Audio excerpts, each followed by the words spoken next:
dim lit chandeliers glow.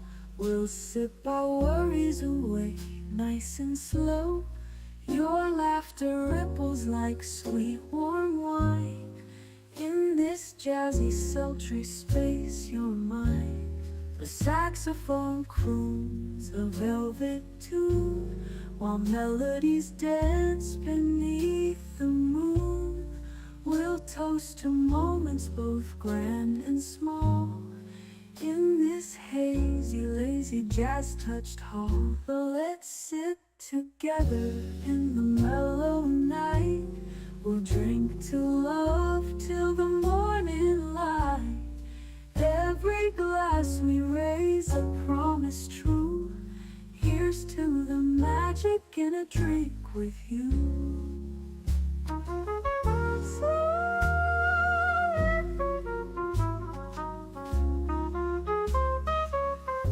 Your eyes, they sparkle with every click. Sweet rendezvous over a simple drink. We'll share our secrets in whispers low, just you and me where the jazz flows slow. The world outside fades into the mist, but here it's our own dreamy tryst. With each sip our worries drift away. Let's stay together till the break of day. So let's sit together in the mellow night. We'll drink to love till the morning light. Every glass we raise a promise true. Here's to the magic in a drink with you.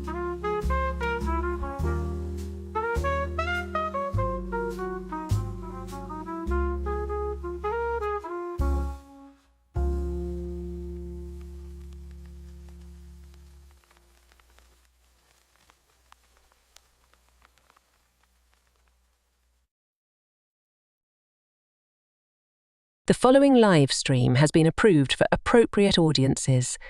It may contain occasional strong language and may not be suitable for younger or more sensitive viewers. Viewer inebriation is advised, though not mandatory.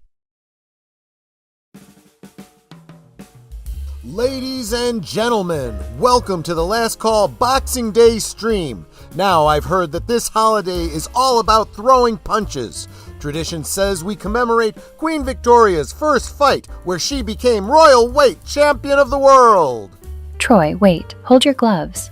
Boxing Day has nothing to do with pugilism. Turns out it's gifts for employees. So, what does that have to do with boxing? Actually, I don't know. That's just what they call it. Well, that's fine, because tonight we'll have a proper veteran of the sport. He's punched his way through Christmas leftovers for some time across the pond, and now he's here to raise a cauliflower ear or two. Michael French of RetroBlasting will set us straight on this whole Boxing Day matter. So top off your glasses, get comfortable, and we'll ring this Canarble bell right now.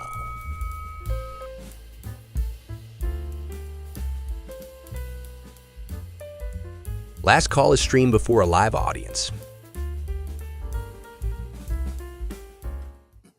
I mean, maybe I've been misinformed. I don't know. We're about to find out. Salute and welcome everyone to a special Boxing Day edition of Last Call. Let me start bringing in my guests, starting with the lovely, still Santa hat wearing Netter of Netter's Network. How you doing, my dear? What you sipping on? Well, it's Boxing Day, so I thought I'd still wear my Santa hat. Fair enough. After this. Still being festive, right? Yes. I'm actually doing really well. I've been really busy today. Yes, you have. With my spring cleaning, and right now I hurt. I don't think there's a part of me that doesn't hurt from all the moving boxes and stuff around. You were cleaning out your office, and I saw you taking a whole bunch of boxes out there. Is that how you celebrate Boxing Day? Yes, because according to my mother, who's from England, okay, the day after Christmas is Boxing Day because that's when you're getting rid of all the boxes from the presents and what have you. That's what she's always told me. That's what I believe. She was a Lancashire lassie, so she probably knows at least the tradition that she grew up with. Yeah, but absolutely. let me Hmm? and Oh, what yeah, I'm what are you drinking is my Polar brand seltzer water and black cherry. Not a sponsored stream, but I wish it was. Those of you that join me for Liquid Lunch know what I'm sipping on. It's the Godfather. That's whiskey and amaretto. You gotta say that more with an Italian accent. It's the The Godfather. Godfather. Yeah. Well, that's not Italian accent. That's an American Italian accent. But yes, De Serono. And I figure let's go to the other side of the pond, right? And I'm having some Jameson. So that's the two. And this, well, that's why we need to bring in my designated driver, Agent Boomer. Just in case things go a little haywire, might need you to close down the stream for me. How you doing, Boomer? And what you sipping on? I'm doing fine. I am drinking a Honey Crisp apple cider. Ooh, Honey that sounds Crisp one. good. It's That good. It's sounds- non-alcoholic. I'm sure if you leave it out for a month or two, that you'll have some good stuff. Well, you might want to be more proactive on that and decide what kind of yeast you want growing in there rather than leaving it up to chance. Just saying, but you do you. My ancestors just leave the stuff on the porch. That's what I heard. I'm just saying. Okay. Yeah, or leave it, in your trunk in the summertime and forget about it and go, there's a bottle of apple juice here. I forgot about it. And our very, very special returning guest, Michael French of RetroBlasting. Salute, my friend. How are you doing? And what are you sipping on? I am sipping on, or about to be sipping on, Old Overholt. Yes, the 100 proof bottled in bond rye whiskey, Old Overholt. The Old Overholt was the preferred brand for Doc Holliday. There you go. That is nice. Mm-hmm. And speaking of RetroBlasting, because I know he will not do this himself, check out this merch that I'm wearing right here. The RetroBlasting t-shirt. The merch store for RetroBlasting is linked in the description below, as is his Patreon. You can support him through his Patreon as well. And I really recommend that you do. I know that we have a lot of people here in the Martini Gallery that are fans of RetroBlasting. So if you're not doing those two things, you really, really should. Speaking of supporting the channels that you love, you will notice I have a goal set tonight. It's a pretty high goal. I'm not necessarily expecting it to be hit tonight. But as Netter points out, I'm sure somewhere in the chat, which I will get to in just a moment, I do have a goal for number of members by the end of the year and subscribers. So if I can get to within spitting distance of that membership goal, I will gift an additional 10 members myself. That'll put us over. We can do it, folks. So check that out. Let me say hi to each and every one of you really quickly, starting with... I want to know who's not showing the love. That's like, I see at least 15, 16 people watching and only 12. Yeah, hit that like button, people. It's like, show the love. Lynn Green says 5. I'm not sure if that's supposed to be pence or pounds. On Vic to lay that German sausage out by the 5th. That would be 5p. Yeah. Yeah. Okay. There you go. That's proper money. Yes. I was counting on Lynn to be the one to recognize who that was in the thumbnail. And hail to FKHC 2005, also known as Tim. Good to see you, my friend. And Connie Cleary, the bird woman of YouTube Fluff Chick Productions. Salute. So good to see you here. The tired midnight blogger himself, Curtis Selby. Good to see you, my friend. Ding, ding, ding. Exactly. I remember. I think about that the fight from was it Rocky 2? No, it was Rocky 3, wasn't it? Where Rocky and Apollo are having a private bout between themselves, no cameras, nothing, right? To decide, who would be the winner. Yep. And he's like, well, we got no bell. Ding, ding. Ding. Is that at the end of the movie? Yeah. Yeah. Okay, and yeah, it ends on the freeze frame of them throwing the punch to each Uh-huh. other. So as the audience, we never know who won that fight. I like that. I It's kind of my like favorite Rocky movie. 3. it. Was it 3? Yeah, Yeah. that's the one with Mr. Clubber T. Lang. Yep. Yeah, exactly. There's a lot of heart. And those Rocky movies, great dramas. Oh, yeah. Great dramas. Great Absolutely. character stories. I would say, even the first Rambo, I guess all the Rambo movies were kind of, but they got a little crazy. The early ones were just solid character pieces, Yeah, although I will say real quick, I have found that, not including 5, who cares about 5? That's not even a Rambo movie. But if you go back and watch them, you remember how when you go back and you revisit Karate Kid Part 2 and you're like, this is supposed to be Okinawa, but it kind of looks like Florida? Yes. Like, something like that. Well, Rambo 2, despite being the one in the 80s that was the most popular, despite being the one that was the one that made him an icon, kind of like, right. When you go back and rewatch them, Rambo 2's production values oddly age the worst, and the story on top of it. Yeah. And when I say the worst, I mean like my order is 1, 4, 3, 2, because when I'm watching 2, I'm like, it looks like Florida. Yeah. It doesn't look like Vietnam. Like there's something about, whereas Rambo 3, they actually filmed it in the Middle East. Right. So it's We were having a conversation the other day. I don't remember which stream it was, but we were talking about Batman and how Batman, what was it, Batman 66? The Adam West. We all agreed that as kids, we didn't understand that it was a farce. Right. We took it dead serious. Yep. Same thing for me with Rocky too. I took it very serious. Yep. And I was one of those, those 1980s Reagan Republican type kids. Right. And I went and I got myself, even though I didn't have a car, I got a bumper sticker, POWMIA, I got a patch for my jacket and stuff. I was like super, super into all of that stuff. My mother supported it because she knew people that had served in Vietnam. She's like, sure, I'm fine with you being behind that. But you're right. You go back and you're like, there's some cringe here.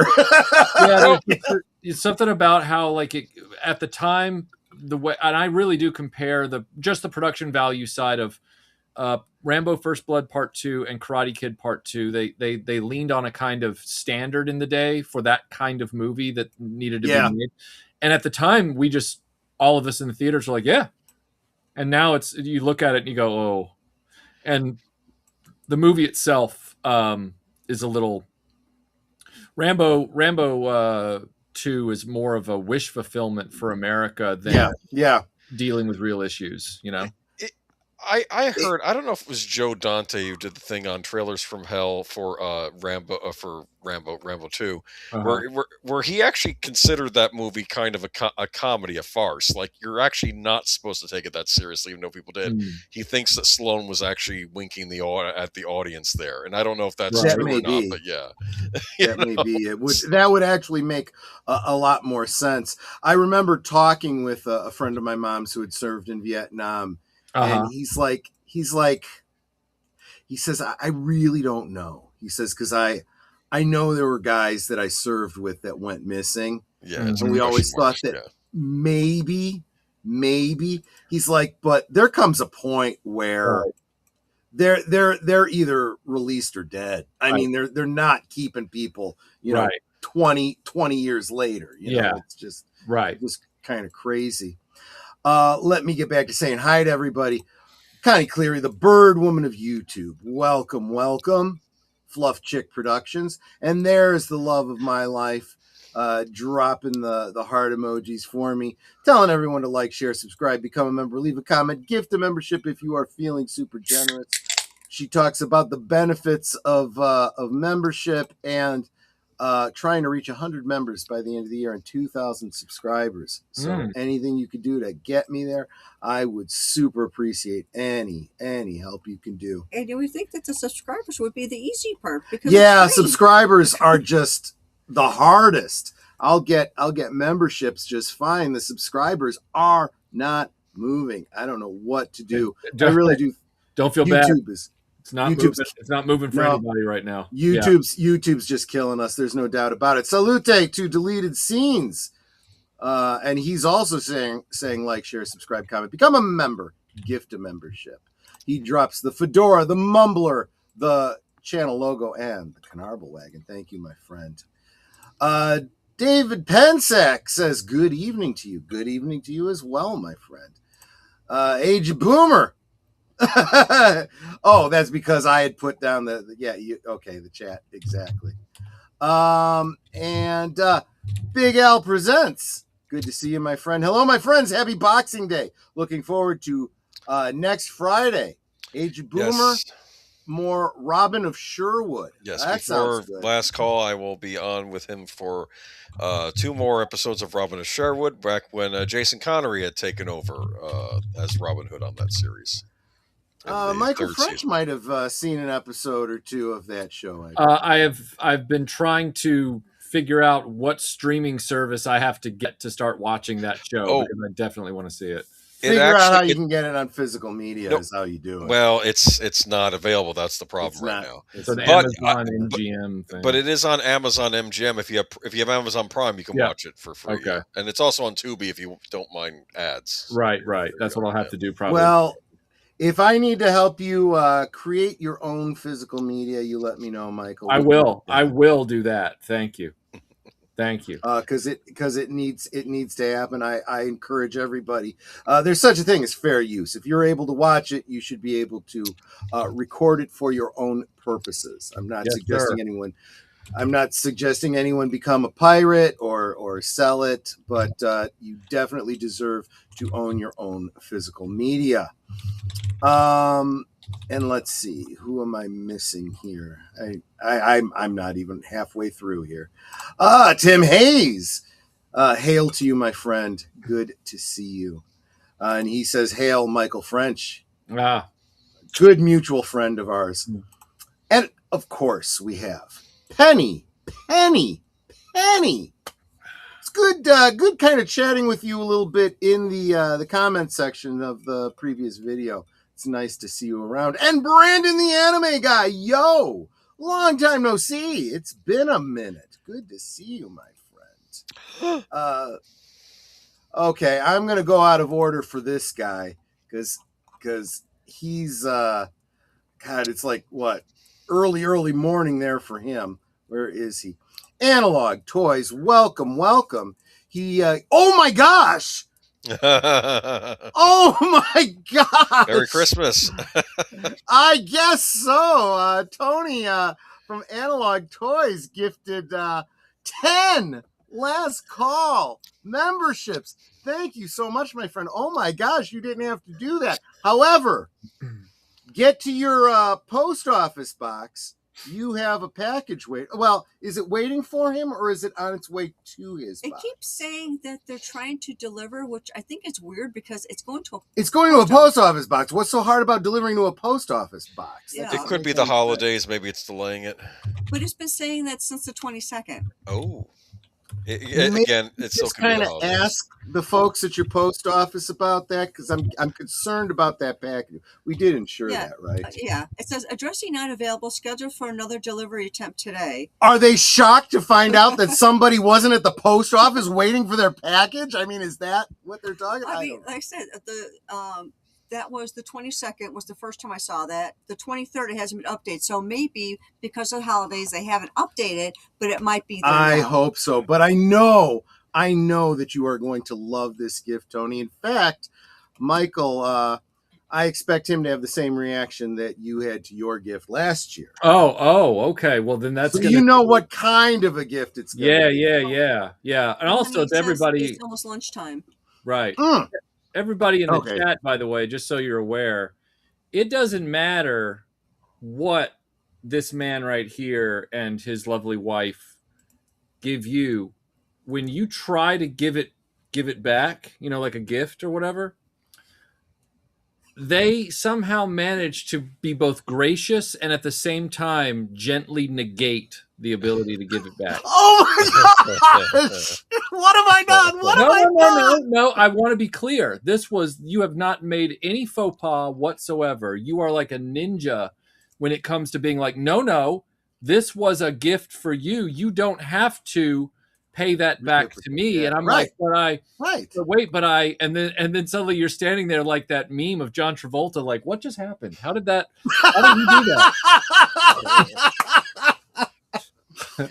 Do you want to tell them what you got last year? Or they should have seen the video on your channel. Well, I was actually referring to the recent send of the retro collection figures to allow me to do the video. And then I got the video done, and I was like, you know what? I'm gonna send back to him because I know he's doing Mos Eisley Cantina diorama. Right. I'm gonna send back to him all the figures that I didn't use or use gently but don't need, you know, whatever. And I sent back like a full box, not their literal assortment, but you sent back all the figures that you would consider to be like troop builders. You sent back, plus like a few. I think there was a few onesies in there. I think there was like a Han Stormtrooper in there or something. But I sent back. There was definitely a Yavin Luke. I think I sent back. But I figured that was the one I needed. I needed that Playmobil's whatever Luke. But it was so funny because you were like, you weren't supposed to send this back. This was. You just were supposed to send me the Sand Troopers. And I'm like, right. And then the next thing I knew, he snuck it because he was like, he waited, guys. He waited. And here I'm looking at the live chat like that matters. I should be looking up here. He waited for a live stream. And then he gave me my shipping money back in a super chat. And I'm like, that's right. I did. I'm like, what? Like, well, I felt bad. I never intended to incur a cost on you. No, I mean, it wasn't incurring a cost. It was just the professional courtesy of the exchange. It was. I get it. Oh, that's so funny, though. I understand. Real quick, let me do this. So, so did you want to share with them what it was that you received? Which might maybe give Tony. According to Tony, he's got a better memory than me. It was the Mego, Firestar, and Iceman, if I recall correctly. Mm-hmm. Yeah, which are still very much cherished in my collection, and I'm redoing all my display cases. And you can imagine they will be taking pride of place in that. And you did tell me you had an original Mego Spider-Man. Yes, I do. You'll probably look at it and go, "Oh, it's a bit tatty," but I'll be like, "No, he's fine." So I know you Mego guys can rightfully have a high standard for what constitutes a good Mego. Well, it's true. I was able to, and you know how I feel about these freaking exclusive stupid ass things. I was able to acquire, only because Mego got them to re-release the four figure set of Spider-Man. Who was it? Green Goblin. Green Goblin, Lizard, and I think it was Electro, which was never released in the 70s. So it was one figure they never had. But I was like, I looked at Netter and I'm like, the cost of this 4-figure set is what it would cost me if I wanted to get a vintage Spider-Man at this point. It's like, go ahead, get it, you know? Mm-hmm. But so there you go. Something I don't want to be overlooked is Geek Flag with Nate also gifted a membership. I'm going to back up to that, yes, because I had also wanted to acknowledge the members. Thank you so much, Nate, for the gifted membership, which went to the Comic Relief Crusader. I super, super appreciate that. I think he was just gifted a membership on Netter's channel last night. He might have been, yeah. Or on Thursday, I should say. So thanks to Tony, we can welcome to membership Daniel Heron, the Bird soundtracks with Birdman. Oh, the Birdman of YouTube. The Birdman of YouTube. Yeah, exactly. Keebler Danger, welcome back to membership. Penny saying hi to you, Tony. Cycle Man 90, welcome. Terry Rose 4804. I don't know what their names are. Unfortunately, because of the way YouTube is, you only get to see their ats. Jeff Morris 508 and DK Bones 1977. Welcome. Electa Curtin, welcome back to membership. And Different Styles. Zax, welcome back to membership. And Elder Moliere? I hope I pronounced that correctly. He says, Merry Christmas. It's almost lunchtime here. Yes. Yeah, he's already past Boxing Day. I'm not certain that it's there, Tony. I'm just saying that we're getting weird messages from the postal service. So yeah, the tracking is giving me really weird things. Like I said, the 22nd it said, oh wait, let me see how it worded it again. Where'd it go? Where'd it go? Oh, and let me get back to make sure I didn't miss it anybody. Said addressee not available. This was on the 22nd. Which is weird. Scheduled for another delivery attempt today, and was for the 23rd. And then no update since. So I don't know if they're just behind and they're updating or what. But I'm hoping it's there. So I don't know if you had heard about this, Michael, but we sent him a package, and it initially went astray. Of course, Tony lives in Port Hedland. It went to what? Port Washington or something like that? I'll tell you exactly where. It went to Port Hadlock, Washington. Port Hadlock, Washington. And I'm like, they misshipped that. They did not bother to pay attention to the full address. And then it sat there for a week. And it sat there for a week in Washington State. Yeah, I'm like, it's like, I'm not happy with the post service. That's our postal service. That's the U.S. Postal Service, right? What is that line from Miracle on 34th Street? A duly appointed branch of the government or something like that. But I mean, there's been a lot of stuff going on lately with things getting held up in customs due to the tariffs and all that kind of stuff. But things actually do finally get through, provided that if you have a fee to pay, you pay it, promptly, all that kind of stuff. So I'm just thinking, if I'm going to have to get on a plane and fly it over there myself, not that that's never been done before. I mean, I wouldn't know anything about that. Of course you wouldn't. But if it was anybody, I'd do it for Tony for sure. Like there's, I just want to see the far side of Australia. So that's just me. That's that Australia is a really big island. It really is. Yeah. Apparently it's classified as a continent from what I understand. Yeah.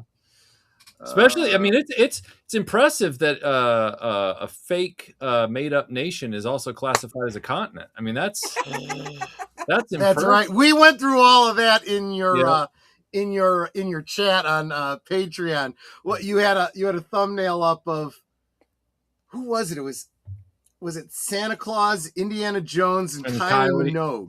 Yeah. And I said, "What's this? Three. Thank you. Hello. It's so good to see you. Oreos. That's Christmas to me. There you go. Hello, Melinda. Hi, Melinda. Oh, I didn't realize I was supposed to turn off the camera. No, it's fine.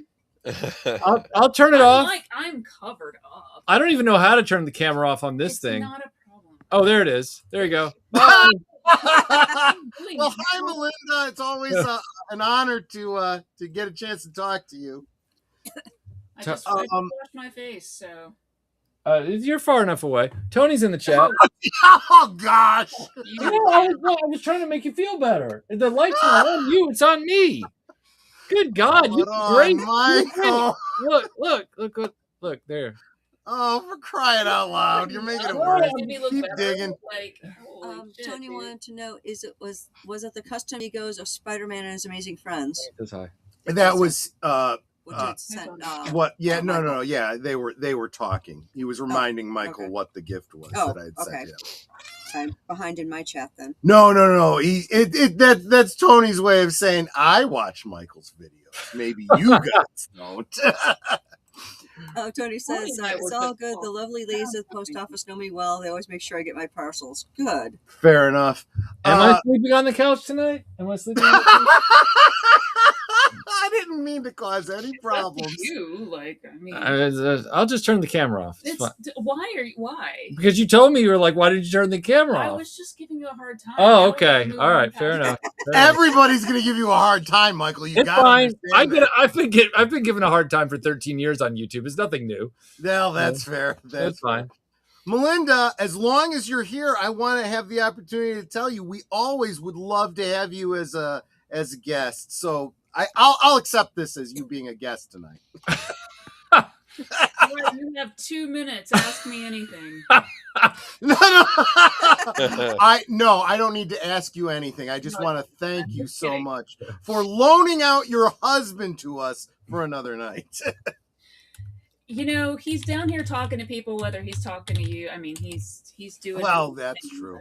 My own thing. I will say that, you are probably one of the 7 people who've seen me in shorts. Now I can't say that because however many people you have in your chat room. Well, I mean, that's fair. That's fair. Yeah. So remember, you can support Michael on Patreon and his merch store. Link in the description below. And by supporting Michael, you're supporting Melinda as well. By supporting Michael, you are helping to pay our cat's dental bill. Oh, I haven't heard about that. That's a thing. I was gonna start talking about let's build up the Egypt fund, but No. Or is it still the Kylie fund? I forget. I lose track. You know what? It is the RetroBlasting subscribers that keep pivoting that one. I didn't even create it. They made the fund and then they change it at their whim. I have no idea. At the risk of getting you into more trouble with Melinda here, Netter and I actually did look to see if she was on Cameo, and we were going to get you a cameo with her, but she's not. So Nobody. We tried though. Oh, I don't know about that. Everybody loves you. They want to see you more than they see me. I don't know about that either. She is better looking. Tell me all the time, Michael. Let's be honest. What's funny is people always talk about how Michael is so mean and grumpy and hateful and spiteful, etc. But I am 10 times more so than him, which is why I don't say stuff on the internet a lot of times, because then I feel like everybody would really be mad. That says more about the modern generation and internet culture than it says about you guys. I would describe you both as, and I don't know if this is true of you at all times, but certainly on the internet, a little bit stoic, intellectual, and just straight shooters. That does not mean that you are negative and all those other things that you just said. But unfortunately, the modern generation doesn't understand these things. Right. True. Very true. True. Hey, who is the hot chick hanging out with RetroBlasting? Don't let us see. That's absolutely right. Listen. Well, I'm taking an Instagram challenge because I literally just washed my face and took every single bit of makeup, which I put the makeup on to hang out with our friends, not on video, not being recorded, on video, but not going out. Sure. And now we're doing this, and I am being on the internet, and I have nothing on my face. So sorry. Well, I'll tell you. Netter and I were saying when you did the blonde thing, I'm like, hey, now Michael's married to a blonde too. Well, it's not blonde, actually. It's silver. Oh, okay. It comes off as blonde in certain light. It was blonde initially because I had to get a stylist to get all of the color out of it. You had to strip it. Yes, right. Exactly. But this is my actual hair color. Yeah. Well, I'm glad that you went to a professional. Netter can tell you horror stories about having your hair color stripped and what it can do if you don't know what you're doing. Yeah, no, I know. I've colored my hair almost every color in the rainbow in the years. So I've had bad job. I wish I could. I wish I could. Ding. You Zing. still got that beard, bro. You can still. Well, that's true. I mean, I do definitely have the Santa Claus thing going on now. That's for sure. It started out as a Klingon thing. It became a Santa Claus thing. Yeah, but it's like classy Santa Claus. It's like Miracle on 34th Street style Santa Claus. It's not that like. Somebody pointed out that I should get like a white fur brim for Christmas time for my fedora. I'm like, that's not actually a bad idea. I like that. Right. Yep. You could also just get like holly and some berries just on one side. Yeah. Well, I could just stick it to the side of my head too. But yeah, exactly. Yeah, Ghost of Christmas Present. Oh gosh, right? No doubt, absolutely. Then you have to talk like that. Oh, I probably could. Yeah, and I could fill up a room as well. I'm a big guy. So if you remember the original story, he literally grew to the size of whatever room he was in. Yeah. That man of culture. Oh yeah, no, I don't just watch the movies. I read the books. Oh yeah, absolutely. Although I learned my lesson, I watch the movie first and then read the book. Yeah. Otherwise, if you do it the other way around, you get disappointed. Absolutely. Absolutely. I do the same thing. There you go. There you go. I learned my lesson with that after Jurassic Park. Oh, because the book I read first. And I read the second book too. The second book, which has nothing to do with the second movie. Yeah, it's better than the movie. Such a good story. Yeah. I'm like, why didn't we get this story as a movie? Exactly. Although I'm doing that with all the franchises now. The original stuff out there. All you gotta do with comic books is just use them as storyboards. Yes. Actually, that's the one thing I will give Zack Snyder. He took the Watchmen and used it that way. Right, for the Watchmen. Right, for the Watchmen. But then he didn't do that for DC at all. Well, no, because if you give him one comic book to make into a movie, he'll look at it and go, okay, I'll just and the same thing with the 300. He just treats it as if it was, a storyboard. Right. With Watchmen, he looked and he said, well, these elements of it don't fit, so I'll make them DVD extras. Right. And I'm like, good. But then you give him Superman and the Justice League and stuff, and he takes like 50 effing years of stories and throws them all into a blender and hits what the fuck. Right. And we get, a story that's supposed to be taking place after Batman and Superman have known each other for 45 years and makes it their first introductory story. It's like, the hell are you doing, you moron? Here's what happened, though. Hollywood, even before Zack Snyder took that on, they wanted to do the Batman versus Superman thing for years. This was going on way before Zack Snyder took it over. I don't care. You still have to build up to it. Some producer there wanted this to happen. You still gotta lay the groundwork. Oh, Melinda, I'm sorry. This is what I do, especially when I'm on stream with your husband. You know who I'm married to? Yeah, I know. You and Netter could commiserate, I mean, okay, I'm going to interrupt your rant, dear, because Wilkie's Movies and Music just gifted 5 last call memberships. Oh, Wilkie, they just popped in. Corey, thank you so much. It was great getting to hang out with you a little bit in the chat on your stream this afternoon, and he gifted memberships to Paul Viter, Gamer, to Wolverine Snigget. I've never known how to say that. I love that. Snicked. Oh, you know what that is? That's what happens when the sound claws come out. Yes, when the claws come out. Yeah, exactly. Yes. Literally the sound of them cutting through his skin. I'm not going to do that. Yeah. Dr. Michael Jones, welcome back to membership. No. Andy Masterson, the talented one, so good to see you. And Robert James Films. Make sure you check out Michael James Films.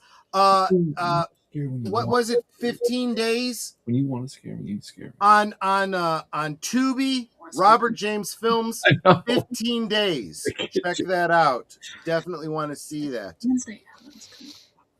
And let me back up here. I want to make sure I said hi to everybody. I saw that I know.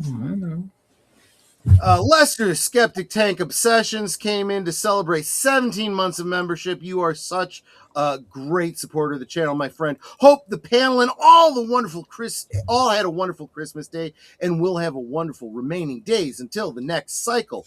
Waiting to be enlightened about Boxing Day 25. I know we haven't even gotten through greeting everybody to get to the main topic, right? I can't. This is the best. The two of you together is just awesome. Better than Laurel and Hardy. Really? Abbott and Costello. Which one's the straight one? I know which one I would vote for. not me, Troy.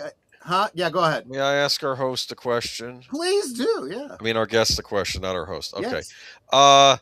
Michael, when you did your Lego Space retrospective, did you get kickback on your Blacktron take? I'm just curious. I did. Yes, there were a lot of hand-wringing nerds in the comments.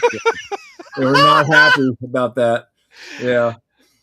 It's weird because Blacktron in the UK, they were marketed as villains, whereas over in the States they were marketed as, oh, this is this cool new special ops space thing. Right. And then later on, I think they were villains all along. Like, right, yeah. They're called Blacktron, for God's sake. Like, what else could they be? Well, I thought it was like a special ops thing, like they go where the normal space people couldn't go back. Well, it would be like if there was a Lego line after the Castle line, but it was also a Castle line, and it was called Bob Evil. And it was like, no, Bob Evil, they're fine. Like they're like just another faction. And everyone's like, I think they're evil. And then, no, Bob Evil's not evil. And then you go over to the UK and they're like, oh, Bob Evil, they're bad guys over here. And it's like, well, duh. You know? The evil kind of gave it away, right? It's kind of predestined in the name. And salute to you as well, CluuStudio. And if I've missed anybody, because I'm so easily distracted both by drink and by special guests, just question. You've got your goal up for 30 members. Yeah, so wait. It's not showing any of them. It's not going to. And the reason being is I asked specifically for gifted memberships, but gifted memberships won't advance that. It's looking for super chats. So I said $5 in quotes super chats, but I'm treating gifted memberships as if they were going Deleted Scenes just gifted a last call membership to D. Pensac. David Pensac. I have to think. See, I'm seeing this happen a lot. I think what's happening is my regular members are being gifted memberships that take them up to regular membership level. So I think that's what's happening. I know that happened to Tim Hayes, and I think that's happened to a couple of other people. And, that's fine. I don't have a problem with it. You guys all absolutely deserve it. Deleted Scene says, I'm Bob Evil. Do you want to know how many more you need, dear? Yeah, where are we at right now? With the ones we've gotten today, these things for me. We only need 13 more to reach your goal. If I get 3 more gifted memberships, that means I have to give away 10 memberships myself. And here's a super chat. Thank you, my friend. You are wonderful. I'm going to take the sting off of that memberships that I'm going to have to give away. And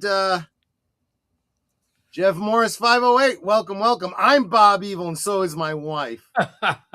Although it's spelled Bobbi, right? Just a guess.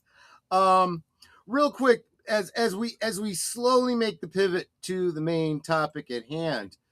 I'm going to ask the entire panel, but I'm going to start, of course, with Michael French. Did you get any gifts that were really great this year that you wanted to talk about? Okay. I actually thought you might ask this question, so I had the small stack right here. There you go. I bought myself a camera. Yes, I saw that. Egypt, and I wanted something that looked vintage but yet was still modern. So I got I bought myself a Nikon ZFC, so I have that. And then, even though I thought I was going to be bringing these with me on my trip, I bought and then restored myself. I refurbed a pair of World War I field glasses. Beautiful. Yeah, original leather. Redid the conditioning on that. You did that yourself? Yeah, well, I the leather's original, but I repaired it because it was coming up in places, and I conditioned it. I conditioned it so it wasn't going to flake anymore. I repaired the lenses. The lenses had some misalignment, and I re-greased the focusing gear, and I also repaired the reflector shades so that they nice. Very Lawrence of Arabia. But do you want to explain to them why you're not going to now be bringing them to Egypt? Yeah, because Egypt apparently, even though they sell binoculars in country, they get squirrely about foreigners bringing binoculars in. They say if it's less than 10 times magnification, of which these are like 5 times because they're old.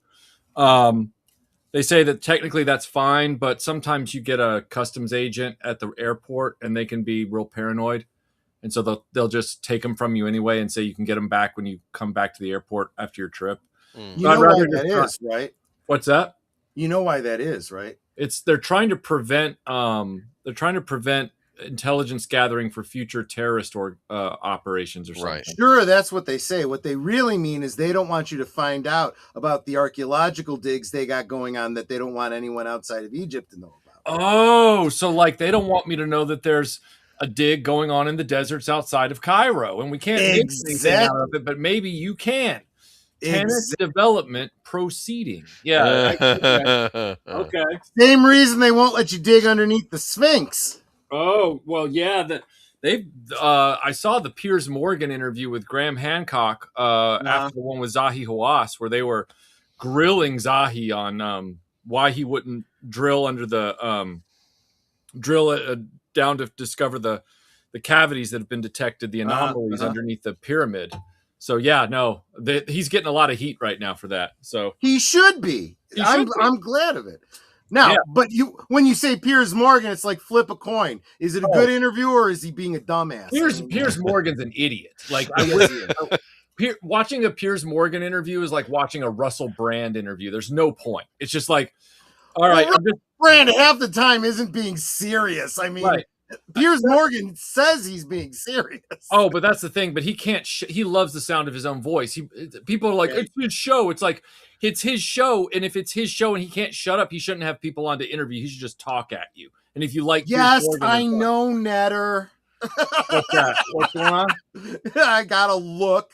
When you said, just because it's your own show, it doesn't mean you don't let people talk. And I'm like, yes, I know, Netter. look, Netter, I promised you, if there was a Piers Morgan level of whatever going on here, I wouldn't have come back after the first show. All right. Well, that's true, but the more I drink, the more I get all over the place. I just want to point out to you that Geek Flag with Nate gave another last call membership going to Dean Krantz.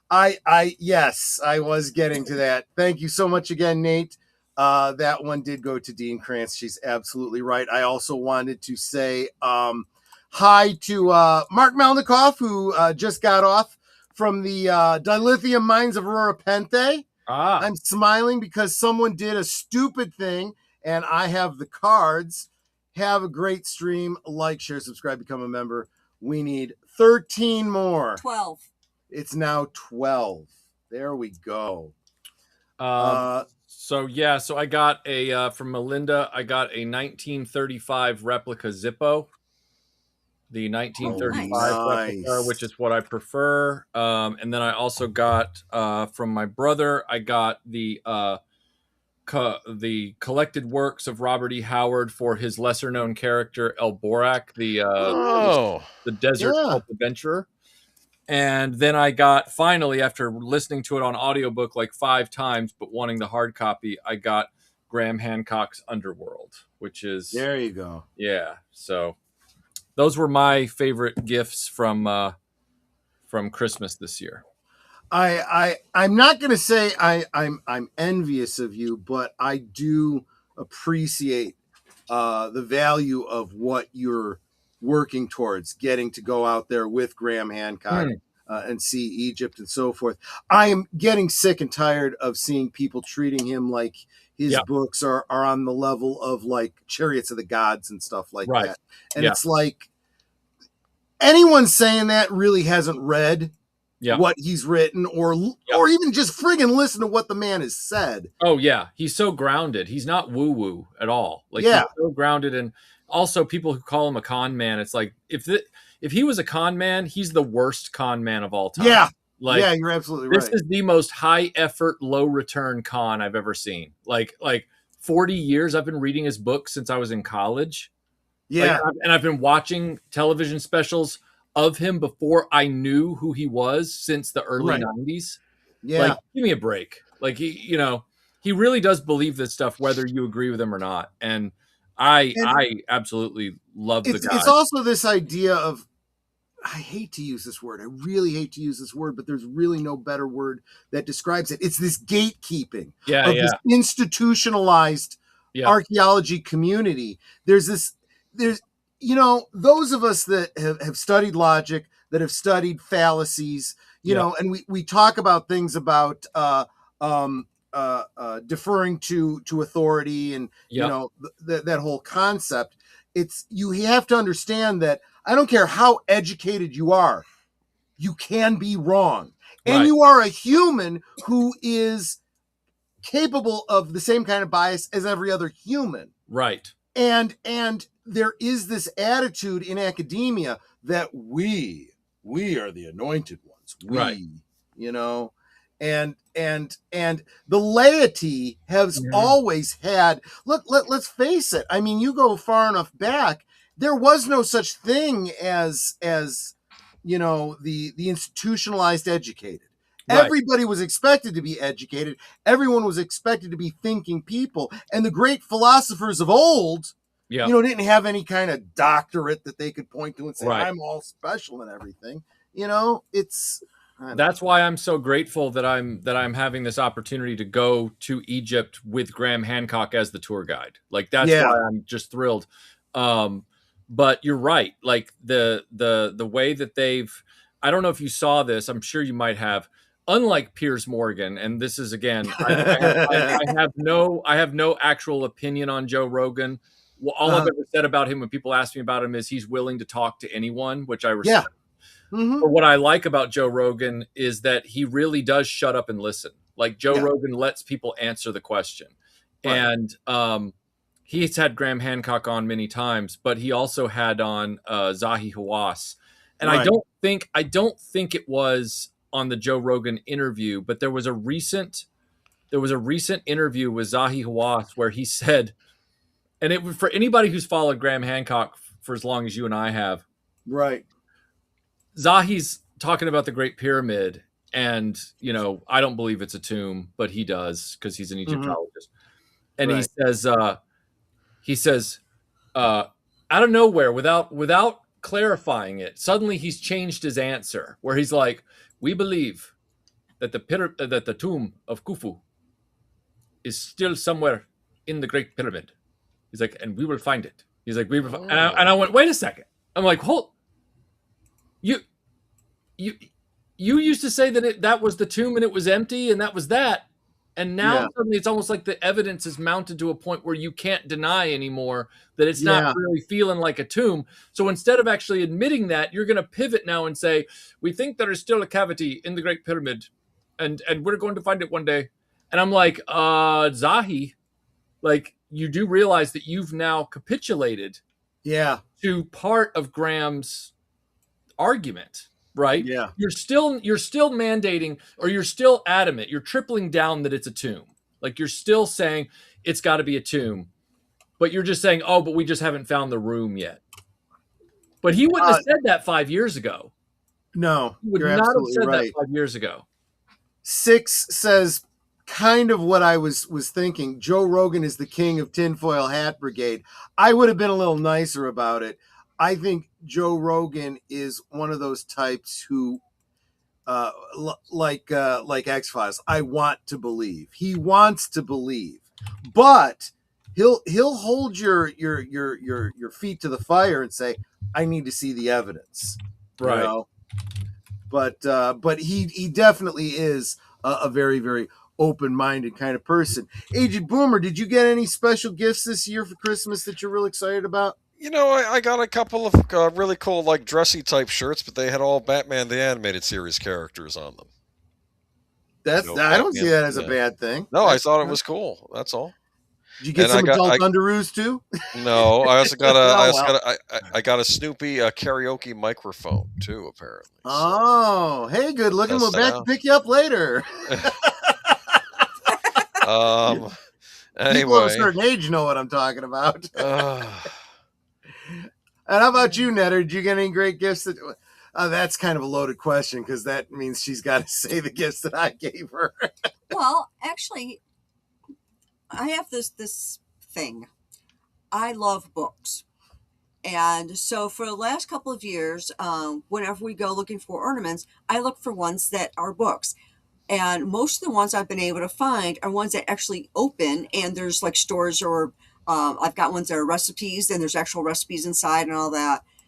And I have been having a really hard time finding them. I've got some that are book shaped that don't open, but they're just not the same. Well, Troy somehow got me 3 different ornament books that actually open up and have the stories in there. Let's see, what is it? It's the Bible. It's a tiny Bible, and it's got the quotes from the various passages that give the nativity story. Ah, okay. Right, I didn't and think then you there could fit the whole Bible. No, you can't in a little tiny. I'm just saying.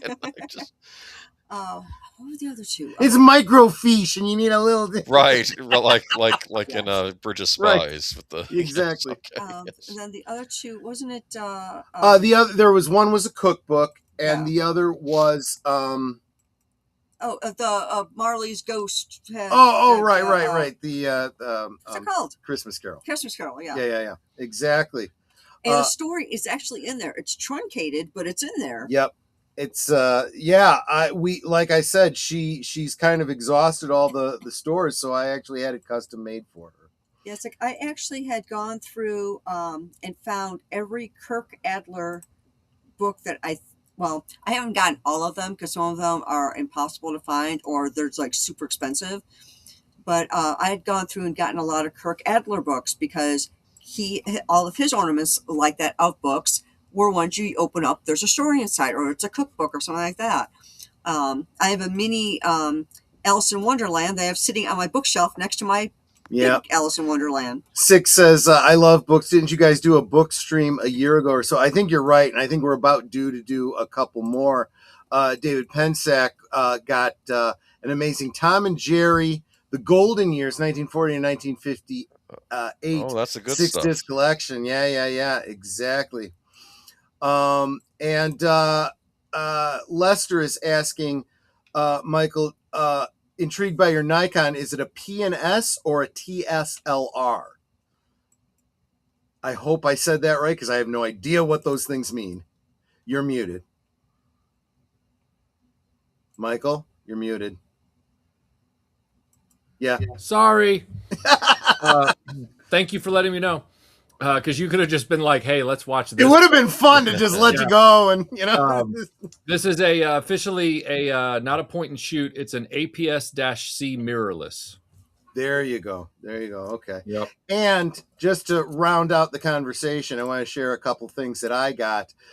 So I got this box I was a little surprised by. It said Whiskey Stones, Santa's Coal. And they came in this little burlap bag, Santa's Coal Whiskey Stones. And basically, they're the same kind of whiskey stones I've had before. You got a sack of coal.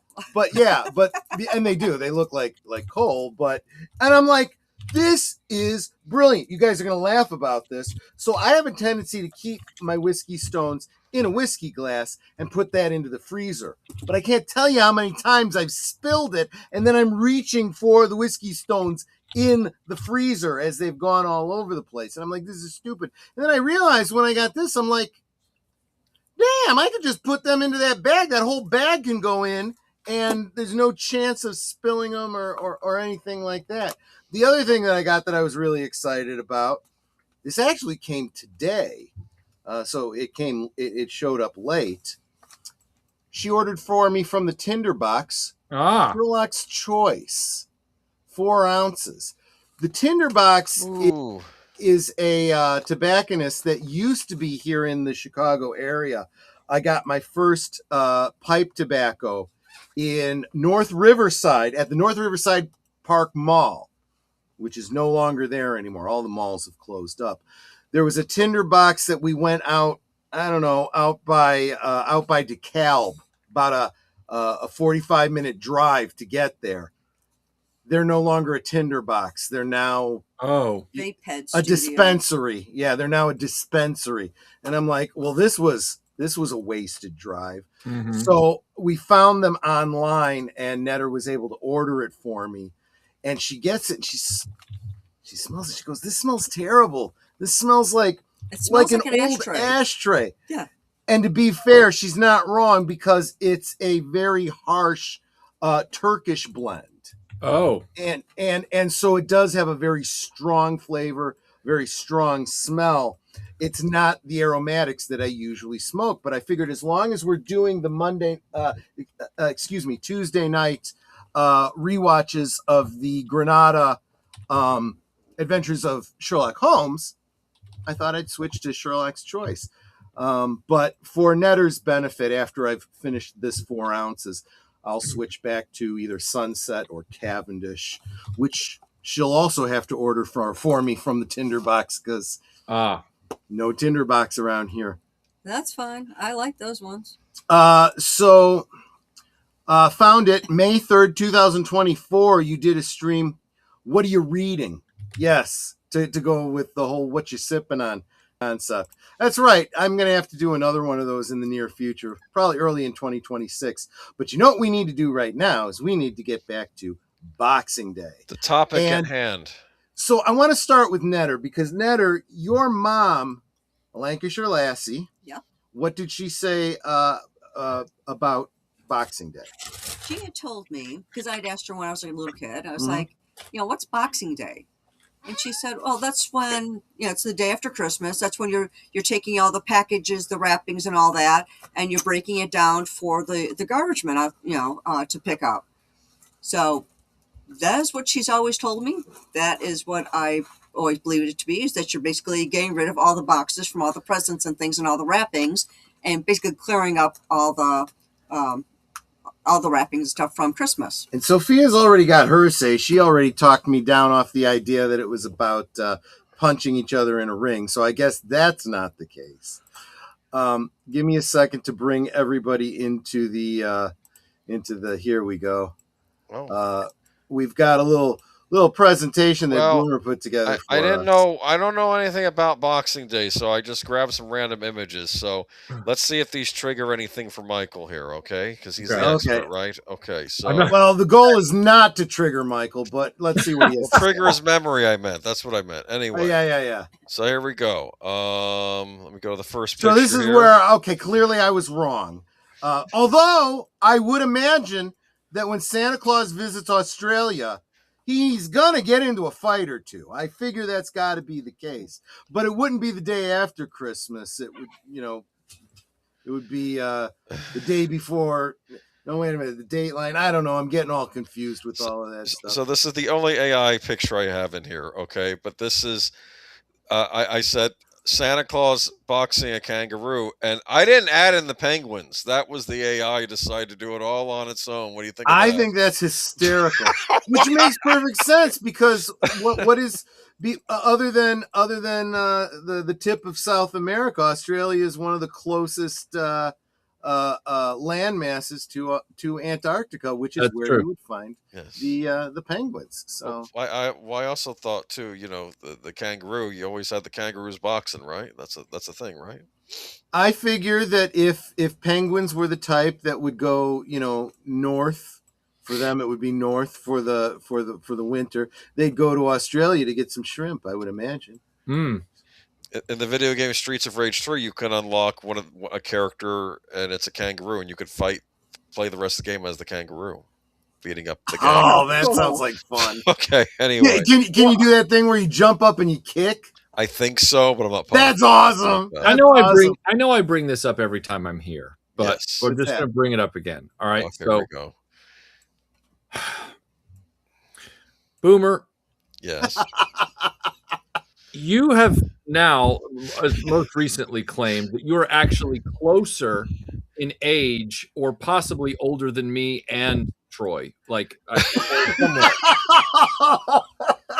which is weird because earlier, when earlier appearances, you kind of accidentally telegraphed the idea that you were like a lot younger. So now you're dropping a Streets of Rage 3 reference, which is like, are you a millennial? Like, what's going on? Well, come on. What do you mean? What do you mean? Millennials. He's a real with it kind of boomer. Millennials weren't about Sega. They're about Nintendo. My next question was, okay, Boomer, who's your favorite Sonic the Hedgehog lore character? What? And I'm not making fun of you. I think it's awesome you have this knowledge, but it's still confusing me about your age. I'm like, I think he lied to me. I think he's actually younger. Like I'm old school. I like Metal Sonic. Oh, okay, all right. From Sonic CD. Rage 3, but claims he's 50. Like, what? I can't even speak to any of this because you guys are all talking about games I've never heard of. So I don't know. I feel Troy missed out. I think Sega would have been his console, the Genesis, because he was an Atari guy, and I know a lot of the Atari guys. They moved on with the Sega Genesis. Yeah, but. Oh my God! I'm just waiting for you to start talking about Crash Bandicoot, and then I'm going to be like, "What?" Like, well, he has in the past. Yes. Oh my God! Let's wait for the last call about Spyro. Good God! Okay. Oh God! I don't even know what that is. At that point, look. Here's the deal. I don't have a problem with any of these video games. I have a problem with the mind f. That is, what is Boomer's actual age, and is he lying? I know it does get anyway. Get kind of baffling. Yeah, we have a topic at hand to get back to. Right. Okay. Just so you know, I had a Nintendo 64, not a PlayStation during that time. So okay, there we go. I went from Atari 2600 to Commodore 64, and before anyone tells me they're re-releasing the Commodore 64, are they? Yes. Are they really? Yes, because they are. I don't think there's enough chips to go around for all the new shit that's coming out now. I need to. You know what? I'm not this Sunday. We'll do it on a Geeky Geezers. We'll talk about whatever they've been working on. But I was Nintendo 64. I had Banjo-Kazooie, so it was more Banjo-Kazooie than Crash Bandicoot. But all right, well, that's acceptable. I think you guys are just making up words now. So this is what you miss out on. It was mascots. It was all about mascots. What you miss out on when you're an old fart. I'm talking about 1970s action figures, and he's talking about 1990s video games. Yes, the classics. We'll have to save that for another stream. But anyway, I think so. I thought I would just bring up some random images here and think, Mike, maybe this would jog people's memories. So I don't know if that's this seems to be like the well-to-do hogging all the food. They've definitely had plenty to eat. That's apparently Christmas Day. Please, sir, can I open my gift? No. Farmer Giles establishment. Fair enough. No, servant. But please, okay, you can open it tomorrow. And I assume that was the invention of Boxing Day. Boxing Day, as I understood it when we lived there, Boxing Day's tradition came from the fact that the servants had to work on Christmas Day for the aristocracy to celebrate Christmas. But then the next day, the aristocracy and in some cases captains of industry would give, that was when they gave their workers and employees, whether they were on an estate or in a factory, they gave them their gifts. And so Boxing Day was the workers' day off. It was like their day to enjoy their gifts and everything like that. Okay, so that actually does make sense because we've really for most people in both the UK and in the United States, we've moved away from the almost obligatory servant, households. So, and my understanding is that it eventually morphed into a day of giving and giving to as time went on, it was giving to the less fortunate, or giving it, in an altruistic way. That was the day after Christmas. You received your gifts. Now you give back. You pay it forward in some way. And now apparently, present day, Boxing Day for them is a lot like Black Friday for us, where there's like big Boxing Day sales and stuff like that. Oh, that makes sense. Plus, it gets rid of Christmas inventory you didn't sell. Right. I do remember that when we were in retail, seasonally for the holidays, you knew that Boxing Day was going to be busy because of people coming in to return gifts. Right. They had the exchanges and stuff. Right. Maria, welcome. She says, so traditionally Boxing Day was for good deeds were done and would give to charity, but now it's just become an extra day off and sales.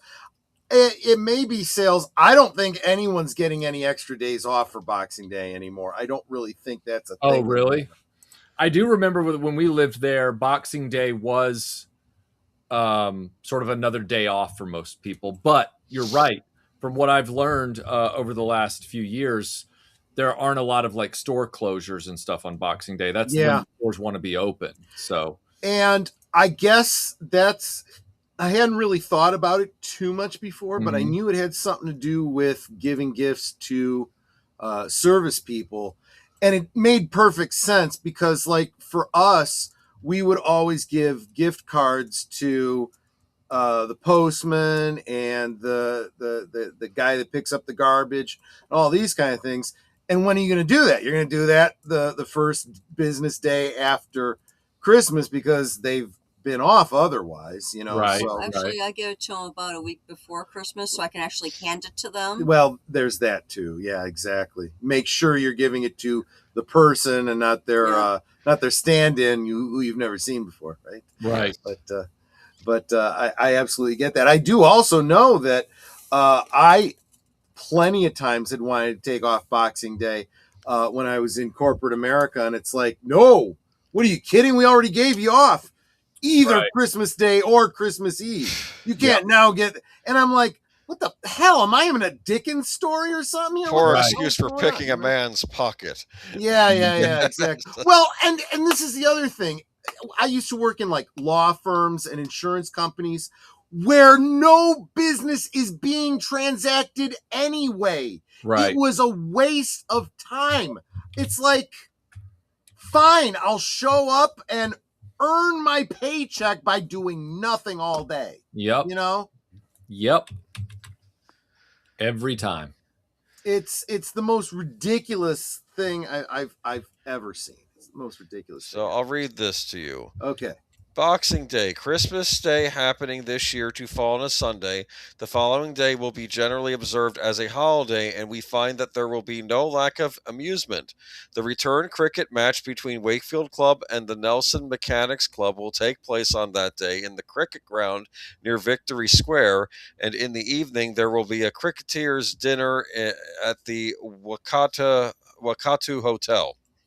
The Tasmanian Maid also is laid on for a half-crown excursion for the million, excuse me.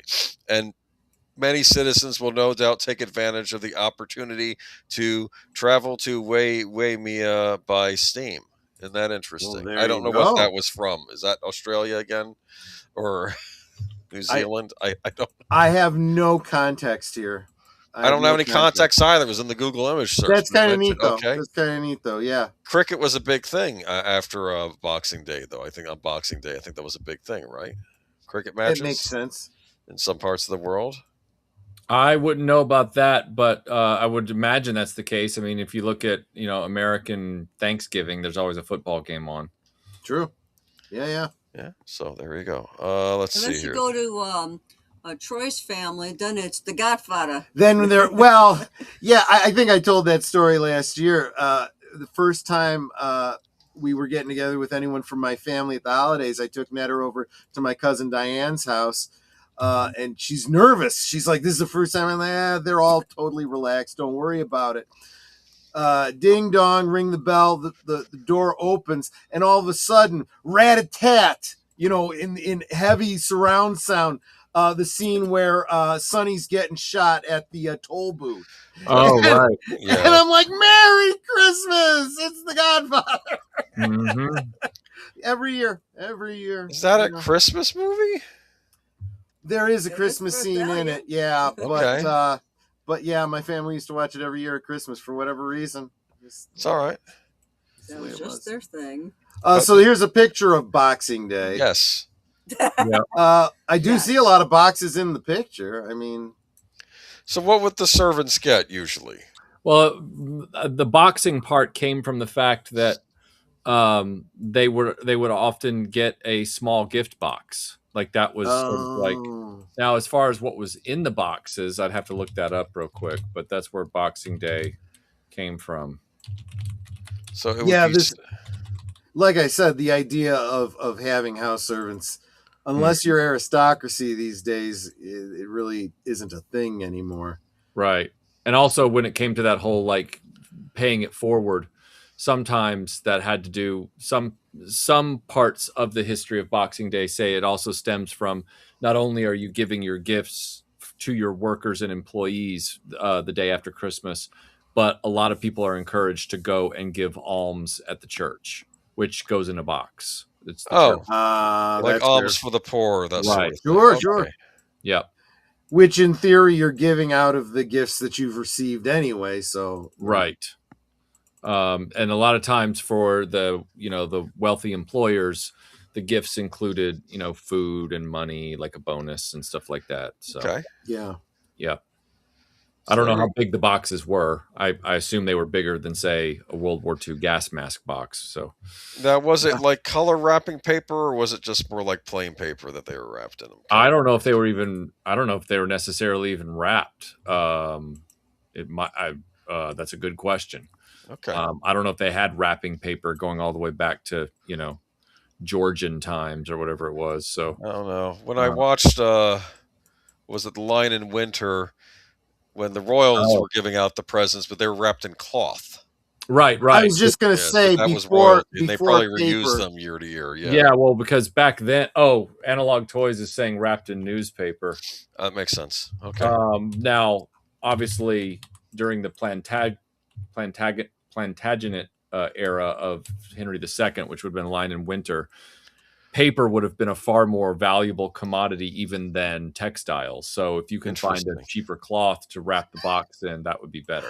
I like Australian Boxing Day. This is my idea of Boxing Day. In Australia, we start Boxing Day by watching cricket with a hangover and eventually cure the hangover by getting drunk again. Then we fight kangaroos and lose. The only reason you lose is because you were drunk. If you hadn't been drunk, you might have had a fair shot, Tony. I wouldn't mess with a kangaroo. I'm telling you. I know those things will F you up. Yes, I've seen some videos. Koalas Although my favorite video was the one where the kangaroo was going after the guy's dog and he punches the kangaroo square in the face. And this kangaroo has this look on his face like, the hell just happened? Right. And then he just kind of bounces away like, this guy's nuts. I'm gonna get funny. killed. That's funny. Procter & Gamble would give employees a box of navel oranges after Christmas in the 80s. That's very interesting. So I had not heard about that. Now, Michael, do you know the whole connection between Christmas and oranges? I do remember that oranges were a big part of British Christmas. I need to look up exactly why. It wasn't just British Christmas, although I know that it's to this day still a thing in the UK. What? Well, on the series that's very popular right now, All Creatures Great and Small, when the main veterinarian dresses up as Father Christmas each year in green, he always points it out, not that red costume the Americans gave us. Right. He wears a green costume and he gives out oranges to the kids. Right. Instead of like a candy cane or something. Which I so this is one of those traditions they're still doing overseas. My grandmother used to talk about oranges at Christmas too. So it wasn't just UK, but it has kind of gone away in the United States and is still being kept alive in collective memory in the UK. And the reason being, again, you go back to the time of Dickens and so forth, you had a lot of poverty, and gifts were the most meager of things. So what children oftentimes got in their stockings were fruits and nuts, things that they did not, these were luxury items from their perspective. Also, citrus, you don't grow a lot of citrus in the UK. That's all shipped in from overseas. So, I mean, truly luxury items. We've become very, especially in the United States, where you can grow anything. We have just about every climate in North America where we can grow things. So we can literally get oranges all year round. We can get all kinds of fruits all year round. It used to be you could only get them in season, and probably only if they were local. If they were shipped in, you probably didn't make enough money to be able to afford them. So that's really where the oranges came from. Oranges were a much bigger deal, and much more exotic, in times past. Yes. And it also says, from what I'm reading here, that it goes all the way back to the St. Nicholas legend, where Nicholas secretly provided gold for 3 impoverished daughters to save them from slavery, and then oranges, being round and golden, became a tangible, affordable replacement for the. I never made that connection. Yeah, in other words, oranges symbolize the mythical golden coins. I see. Yeah, so kids, but now that's all gotten diluted by time, and so like you said, the whole fruit and nuts thing is what I remember from my time in England, and there was no direct mention of St. Nicholas at that point. Crobert says we would take the oranges to church as kids and dress them up with raisins and figs with toothpicks. I was just talking on a stream, what was it, yesterday or the day before. I was talking about how one year Netter and I had done one of these crafts we saw online, where you take an orange and you push cloves into it all around. So it's like an orange covered in cloves. You can imagine that smell between the citrus, because every time you break the skin of that orange, you got that orange oil kind of spraying. So you get this wonderful citrus smell, and then you got the cloves. You hang that in a room, and the whole room just smells like this. You just get this wonderful Christmas smell, What happens to the orange, you'd think it would rot. No, what actually happens, because you've pierced it with cloves, it starts to dry out and it desiccates. So you can almost keep it indefinitely, but yeah, you eventually lose the smell. So you gotta the one we've had up for about 10 years, and I think it's time we replace it. Yeah, you can't smell it anymore. I'd forgotten it was there. You can smell it if you get really, really close to it, but that's pointless. It's maybe time to do a new one. When I was cleaning the library and updating or cleaning up what was in there, I noticed I was just flaking a lot. So I was getting clove residue everywhere because it was. Get rid of it. Get rid of it. Yeah. But anyway, just thought I'd share that with you. Listen, this picture. What do you think's going on here? What does it say there? I can't read that. Let me see if I can make it larger. Blow this up bigger. Give me a second. I can read it. No, I'm gonna. My theory is he's explaining to her his original Sherlock Holmes story, fan fiction back in the day. Oh, is that what it is today? Detailing the plot to her and just. Will you stop moving it? They dined off a 2-penny loaf and it stopped moving it. I'm not. You got to remember, you're on a 30-second delay there. Okay. They dined off a 2-penny loaf and a penny worth of milk. Oh, okay. So it's basically pointing out the poverty. Yeah. Yes. Okay. Look at her. She looks a little sullen faced, I'll have to admit. Yeah. Okay. Yeah. So moving on to. Am I moving? Hey, wait. Oh wait, there we go. Far? No. Oh, there we are. Okay, backed up. I don't have too much here, and I don't know. This is more revelry. See, I don't know what any of this stuff. So this means. This absolutely looks like a scene from Dickens. This looks like it's absolutely the Industrial Revolution. Please, sir, can I have some more? Mid 1800s, probably. Yeah, I mean, I'm sure there's nostalgia for those days, but if you were to go back in time to those days, you wouldn't be able to breathe for all the smoke in the air. And true, the coal dust. Oh, absolutely, absolutely. The London fog. Yep. Good trench coats, though. Oh yeah, That's the Ripper. Mm-hmm. I know it. One of those 25 people in that picture could be the Ripper. Yeah. Is it exactly. like a Where's Waldo, Where's Ripper? There you go. There's a book series. Darn it. Why didn't I think of this? Oh, okay. Yeah. This looks like post World War II. Is that what's going on here? Could be. The people still that looks like World War II, where they're all staying in the underground during an air raid. Oh, okay. Oh yeah, very likely. Hey, everybody, good midday from Hong Kong. Welcome, Keely Chow. Good to see you, my friend. We're talking about Boxing Day and post-Christmas tradition. This is kissing under a mistletoe. That looks like it's real mistletoe, too. Yes, it probably was. They had the real stuff back then.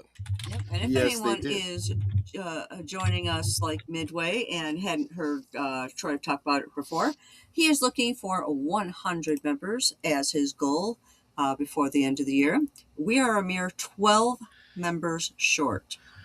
So if you're so inclined to do a gifty, that would be amazing. Thank you so very much. Tony brings up gifting people Terry's Chocolate Orange Christmas tradition that I remember well. Yes. Well, here's the thing. I saw, and I don't know if it was specifically Terry's brand, but a chocolate orange at the grocery last week. And I thought about picking it up, but I was like, is it just chocolate that's in the shape of an orange, or does it have orange flavor to it? I believe it has orange flavor in it. Yes, I've had one before. If that's the case, that sounds pretty yummy, and I think I'd want to try it. The ones my mom used to give us when we were kids were actual orange slices covered in chocolate. Really? They were really good. That's interesting. No, you can do that. This is whole chocolate, but it does have an orange flavor mixed in, and you can break them apart like you would an orange. Like my grandmother told me about those too. I never saw one, but yeah, it was like this solid orb of chocolate, and you could literally break it, and it would fall apart into the orange slices. I got older. Separate orange slices. Yeah. But yeah, my mom's friend was a chocolatier, and she used to serve up literally all kinds of different fruit slices dipped in chocolate. Right. It's an orange flavor. That sounds really yum. I'm gonna have to try this one of these days. And here we go. This is from the early '60s, I think, right? Boxing Day meat and marketplace. So yeah, see, it's still going on. Even in the '60s, and I'll end here. Yeah. I don't know where this is, but is this Beekman House? So I guess this is Celebrate 470 Victorian East Boxing California Street, 1873. Day. Okay. Victorian costume. What is that? Dawson's? Share the origins of holiday traditions and the day. Okay, so we got to go back to 1873 and ask them about the traditions from generations before. No, that. I assume this was a recreation thing that was going on, maybe somewhere in the United States. So who knows? Maybe there's a Boxing Day. Oh yeah, because I just in noticed America. that there's a 7-digit phone number down at the bottom. Historic Jacksonville. I wonder, is that Historic Jacksonville, Florida? Probably. Could be. Maybe. Well, there are probably a lot of. I think that's false advertising then. If it's Jacksonville, Florida, and they're showing us a picture of snow, I don't buy that. Then you got the little girl in the red outfit. Look at that, and the dog and everything. That's it. That's all my picks. You can take it off now. Welcome, Peter Vinkman fan site. Welcome. Thank you for being here. I didn't know if we probably didn't learn anything from this, but just that Boxing Day is. I don't know.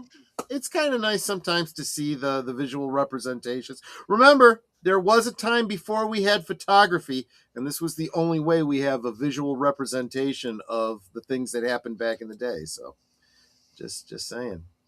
All right. Well, that's it. That's it for the slides. Admission $5. If it was $5 back in 1873, that would have been like, more money than some people made in a year. So. Yep. True. so that also dates it. Yeah. I guess that's the one positive thing about inflation. Hit the wrong button. There we go. You don't even have pennies anymore.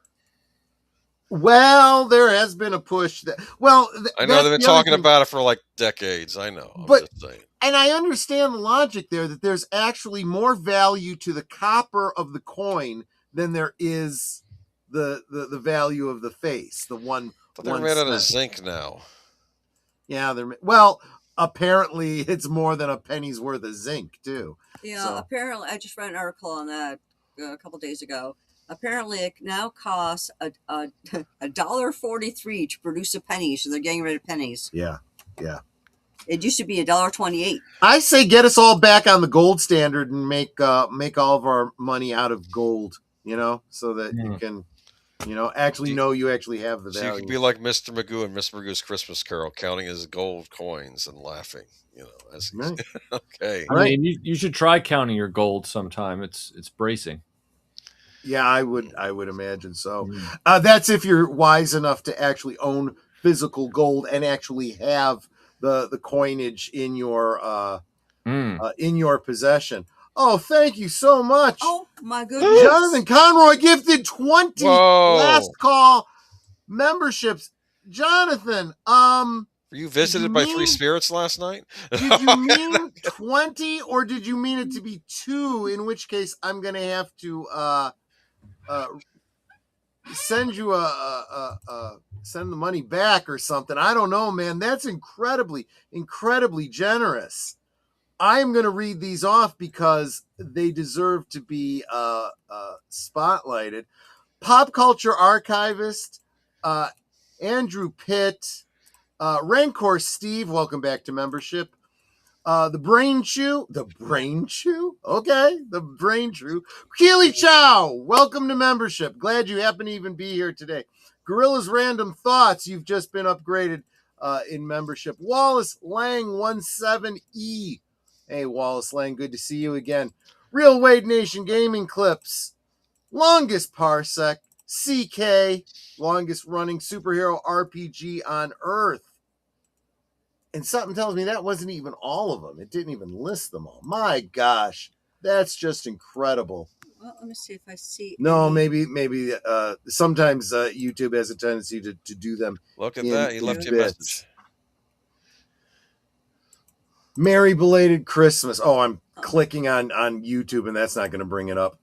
Merry belated Christmas, Troy and Netter. Thank you so much, Jonathan. Wow, thank you. That is incredibly generous of you. Super. I think you met your goal. I may have done. I will. I'll double check that. And well, we needed 12 at the last count that I had, and that puts you 6 over by my count. Yay. That may very well be. I think. And that means I'm sorry, 8 over. Next week, by the way, saying this a little bit early, next week is the 2nd. Although we'll probably do something on my channel and Netter's channel for New Year's Eve, doing a countdown. And so on New Year's Eve, I will gift those 10 memberships out to 10 random viewers of the channel, and we will all celebrate together. Thank you so much. That's very, very encouraging. I super appreciate every single one of you that has supported us this year and really kept me from becoming despondent about my choice this year. It's been a hard one, and I think I picked the worst time to decide to go YouTube full time. But we reach, my friend. We reach. Hey, yay, Michael's here. Welcome, Samuel Proctor, by the way. You should celebrate by going to see the new Avatar movie. Ugh. I don't think I'll be doing that. I don't think that's how I want to waste the money that has been generously. It's the longest one yet at like 3 hours. Because my favorite activity is kicking myself in my own balls. That's what I like doing. You know what Avatar is? Being a fan of Avatar is like being a fan of packing peanuts. Nobody cares. I mean, you're right. You're right. I know, it reminds me of we just watched among many other things on Christmas Eve. We did a marathon of Christmas Fair, and one of the things I played was Christmas on Sesame Street, and Bert and Ernie do their version of The Gift of the Magi, where where Ernie goes and he pawns Rubber Ducky to Mr. Hooper to get a cigar box to give to Bert, so that Bert has something to put his paperclip collection in. Right. And of course, Bert goes and pawns his paperclip collection to get a soap dish for Rubber Ducky. Right. And of course, the big payoff. Spoilers for a 45-year-old special. After they've given each other their gifts, they get a knock at the door. Mr. Hooper shows up and gives them Rubber Ducky and the paperclip collection back. So happy ending all around. And I was just thinking, even in that particular episode, he's talking about this particular paperclip, license number such and such put out by the such and such company, commemorative year such and such, and I'm like, it's a paperclip. How can you tell? Right. There is nothing sadder than a paperclip collection. Well, that is the most it brought pathetic him hobby joy. I've ever heard in my life. It brought him joy. I mean, Unless that paperclip has eyes and is helping me with Microsoft Word, it ain't special. There you go. Although, I just brought up a comment from Peter Venkman fan site. Remember, no, that wasn't Peter Venkman. That was Egon Spengler, whose hobby was molds and funguses. So, I mean, to each their own, right? Thanks to Robot Chicken, that song is what I think of when I hear Avatar now. There you go. I was upset when my dad bought the DVD of the first Avatar. He watched it and tried to tell me it was better than Star Wars. I told him it's not. Yeah. I mean, it's a thinly veiled poke at colonialism and Native Americans. And Avatar is sci-fi for people who loved Dirty Dancing and The Notebook. And what I mean by that is, those are movies that are, or like the movie Sister Act. Those are movies that like have a big box office draw for Muggles in the moment, but Muggles move on to the next roller coaster. They don't really hold dear the last roller coaster. So Avatar Part 1, I mean, they're talking about how Avatar 3 is already out in theaters. I don't remember anybody talking about Avatar 2 after it left theaters. Nobody talked about it. They're like, yep. It's like, it's just another cinematic roller coaster movie like Jaws 3. Like, who cares? Deleted's calling me to task. Thinly veiled? No, I guess it's not that thinly veiled, I suppose. What was I was gonna say something about that. I don't know. I tortured myself by watching the latest Jurassic World too. No, I don't know why people. A family member wanted to watch it, so I didn't see it in theaters. I saw it at home. I didn't pay money. It was on the stream. Usually is the Scarlett Johansson one. Yes. Oh. I gotta be very careful when I watch RetroBlasting videos, because he will give a critique of a movie that I really liked, but unfortunately he gives a critique that when you think about it, you go, "Damn, he's right." I don't like Saving Private Ryan as much as I did before. Hey, look. If Saving Private Ryan hadn't been a success, oh, it's sad for me to say that. If Saving Private Ryan hadn't been a success, we would have never gotten Band of Brothers. That's true. So, as much as Saving Private Ryan is an awful bait and switch movie, and really should be thrown on the ash heap of cinematic history, It was the gateway drug that gave them the impetus to do Band of Brothers, and for that I'm eternally grateful. But I'm sorry, Private Ryan will never be a companion piece to that miniseries. May it burn in. I think it was better than Thin Red Line. I would call both of them. They were both of their time, and may they both burn. I think what happened for me was I saw that opening bit, the storming of, was it Juno Beach? Omaha Beach. Yes. Omaha Beach. And I was so affected by that. I don't think I remember much that came after that. Nobody did, including the critics. That whole movie rode on the acclaim of that first 15 minutes or whatever it was. Yeah. Yeah. And it's like, look, it was a very well choreographed and very well shot first 15 minutes. I argue that it also carries a lot of Steven Spielberg's personal, never having been in World War II, anti-war porn in it as well. Yeah. But we can talk about that later. But what I mean from that is not the realism of the moment. Not that anyone's really pro-war. I mean, no. Nobody's pro-war. What I'm saying is there's everybody's default mode against war. Right. And then there's Hollywood anti-war. And Hollywood anti-war is its own gaze. And so, like, even if the Omaha Beach sequence in Saving Private Ryan is realistically depicted from the uniforms, the damage, the violence, all that kind of stuff, what Spielberg focuses on, how he focuses on it, how he moves the lens or positions the lens, how he edits and everything is very Hollywood anti-war. So anyway, it's like a whole thing. I hate the movie. I get it. Yeah. But look, Cameron made some movies that I really liked. He's made a lot more movies that I really don't like. Yeah. And I mean, the best thing Cameron's got going for him is he's not Ridley Scott. You know, he's reminded me of Ridley Scott though lately. That's the thing. Lately, like he's on his way. Oh. I'm just waiting for Cameron to do a historical piece and then start saying, "Well, were you there? You don't know." Screw you, Ridley Scott. Right. Ridley Scott, when he's on fire, but he's too happy to play with play nice with the studio.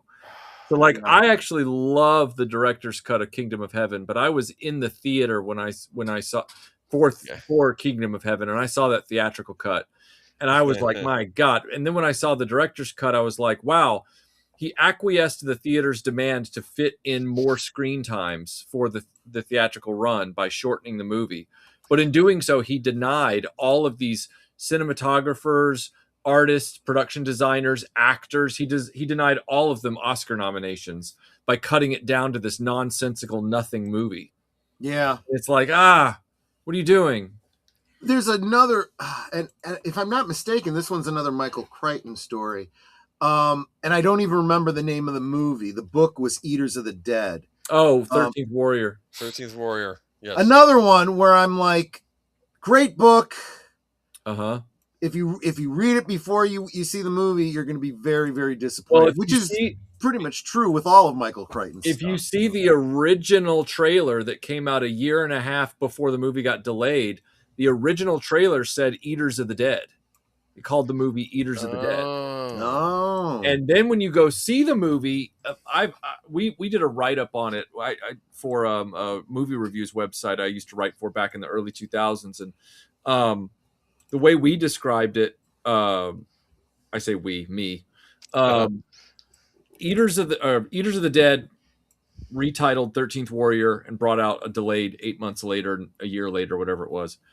When you watch the movie closely, you can actually see the seam lines where they did the reshoots and comped in other things to fill the gaps to shorten the movie. And it's a movie where you notice this thing is shot big. So why does it feel small? And it's because they were like, oh, well, we need like a bad guy for the Viking guy to fight at the end. We need like a personification of a big bad. We need like so let's do that dude with like and you'll notice he's like composited in that bad guy. Yeah. He's like composited into certain key sequences where like the shaman lady is telling them, the wise woman is telling them the prophecy and stuff. Right. And the whole movie ends up being this kind of cobbled together mess by the end. And you go, God, I would love to see the original cut. Yeah. I'd love to see what this was supposed to be. I mean, I could see RetroBlasting do an hour and 45-minute, thing on the deep dive reconstruction on this. If only there was enough footage that had been released in trailers. Yeah, you can't do the same thing you did with Rogue One. Apparently, we've had Rise of Skywalker was completely different before they changed it too. Yeah. So you got in your Christmas Day live stream, you got a super chat from somebody who was talking about having gotten the E-wing, the Hasbro E-wing. Yes, I from- believe that was somebody named Troy Pacelli. Is that No, right? no. Okay. I was commenting to that person. Oh, okay. He had said that he had gotten it, and I can't remember what was that from Ahsoka. Yes. Was Ahsoka the one that did the? Mhm. And I asked him. I said, "Did you?" I said, "I got that too, and I'm going to be getting a 3D print of the like laser cannon or whatever it is, that is supposed to be above the canopy." Right. And I said you can find it out there. A lot of Etsy sellers are doing that. Because and he said, "Oh yeah," he says, "I've got a." What did he say? Was it a pro custom, whatever the droid is, and Wedge Antilles? I'm like, that is the way, you know. Absolutely. I mean, I was tempted by it because it was in the 90s expanded universe. Yep. And it's yet That's another why I thing got it too. Yep. It's another thing that Disney quietly tried to ape back into their weird canon lore, whatever. But I ultimately, like the eclipse in the sequel trilogy. Yes. I'm like, yep, that's the eclipse I remember. This has nothing to do with that movie though, or that comic though. They're putting Thrawn in there and all that kind of stuff. Now they're talking about, well, maybe I have said that is Thrawn in name only. Absolutely. You need to be. Thrawn is like on the level of Sherlock Holmes Moriarty. Yes. Yes. And that means you need to be intelligent enough to write a character like that. Yes. And nobody at Disney is intelligent enough to write that stuff anymore. No. I'm sorry, but fake cowboy sure as hell isn't, let Right. alone anyone in his writing team. Yeah. So agreed. Sorry. If they got Favreau back, maybe. Maybe. What is going on with modern Lucasfilm too, in the fact that they don't? Everything is Star Wars. I mean, I know that's the major thing at Lucasfilm, but they would branch out and do other things back in the day. They would, at least in the games. They've destroyed all of it. They destroyed Willow. They destroyed Indiana Jones. What else is there? What else can they possibly? Well, I mean, if Howard the Duck. Howard the Duck. That would fall under Marvel now. They could destroy a lot of LucasArts original video game franchises like Sam and Max, Maniac Mansion, The Dig. Oh God, I remember Sam and Max. Cutthroat Island. Yeah. There's a lot of those things that they could destroy with movies or with further video games or streaming series. Streaming series. Yeah. That reminded me. That was another thing that I picked up from The Mandalorian. I picked up several of those display hallways or whatever. Because what I want to do, I also picked up some of those Power of the Force 2 Dark Troopers. Yep. Some of the Dark Troopers from Mandalorian, and the action figure of, is his name Kyle Katarn? Yep. Is that him? To do a Dark Empire display. Yeah. I'm like, screw you, Disney. I'm doing old school stuff. Oh yeah, absolutely. Mandalorian. What Mandalorian? What are you talking about? Right. Yeah. Says the guy who also picked up the Razor Crest. I mean, just again, I was loving Mandalorian at the beginning, so. I'm still convinced there's a way to turn that HasLab Razor Crest into a casing for a functioning kitchen toaster. And in that sense, that's not where I thought you were going to go with that. I thought for sure you were going to say the Serenity from Firefly. Oh, that's also possible. That's fair. Yeah. That's where my head has gone a number of times. When I look up at the bar and I see it, I'm like, I'm not so sure that it can take the sky away from me, but just saying. What happened to the Firefly remake Disney was going to do? I remember we had done a report on that years ago. Oh God, I hadn't heard about. Or well, if we reported on it, maybe it was a rumor thing. Must have blocked it out of my memory. because they were considering doing the remaking Firefly because they own Fox now, so they own Firefly, right? So they. What would be the point? I mean, I'm not saying there is a point. I'm no, just saying I'm that's not what saying they you're go. saying that. I'm Yeah, saying the universe. I'm saying like, what would be the point of that? Like, I don't know. I don't know. I don't really quite know what's going on at Disney. I think they're trying to bring Marvel back with this Doomsday movie, so that's what they're putting a lot of their stuff focus on. Star Wars, I know they're. I mean, I don't think it's a rumor at this point. They said they're doing it. Aren't they going to be putting out the original theatrical version in 20? Look. Okay, so look, if the marketing right now and the hype machine is going strong on that one from Disney, but I'm not even holding my breath because I firmly believe there is an AI workflow in there somewhere, and if that's the case, then Speaking of AI workflow, I think are on the cusp. As Michael French of RetroBlasting often says, the fans do the best work. I think that a lot of these AI tools are giving fans the ability to start creating the movies that we've always wanted, and give it time. I'm already seeing Dark Empire and Heir to the Empire being done using like Blender and AI voices. And well, I don't know if it's AI voices or like, fans doing, audio. It could go either way. But there's going to be a point where with some of these AI clips that I've seen, people are going to start using AI to start giving us the expanded universe movies we always wanted and never got. Right.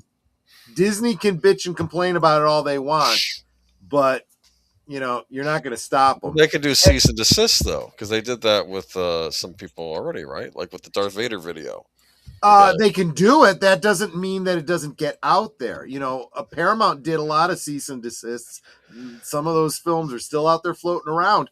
Don't know how it got out there into the Ethernet. It's out there. Look at the fan projects to restore Star Wars Empire and Jedi. They're out there, guys. Yeah, the 4K 77, 80, and 83 are really the way to fly, and that's no shade on Harmy, who did amazing work for years and years. But yeah, those original reels restorations from 4K 77, 80, and 83, that to me, once that happened, it was like, Disney, you can finally try and play catch up on this all you want, and there'll be some people that'll get rooked. But there was a guy that I was talking to the other day. Unfortunately, he sort of showed his fanboy character in this conversation. He started the conversation. I didn't. It was in DMs. Okay. And he was one of these guys that was like very much considered himself a fandom menace personality from back in the day. Sure. And he turned around. He was like, "Aren't you excited now about the 77 release? They're saying they're restoring the 77 cut."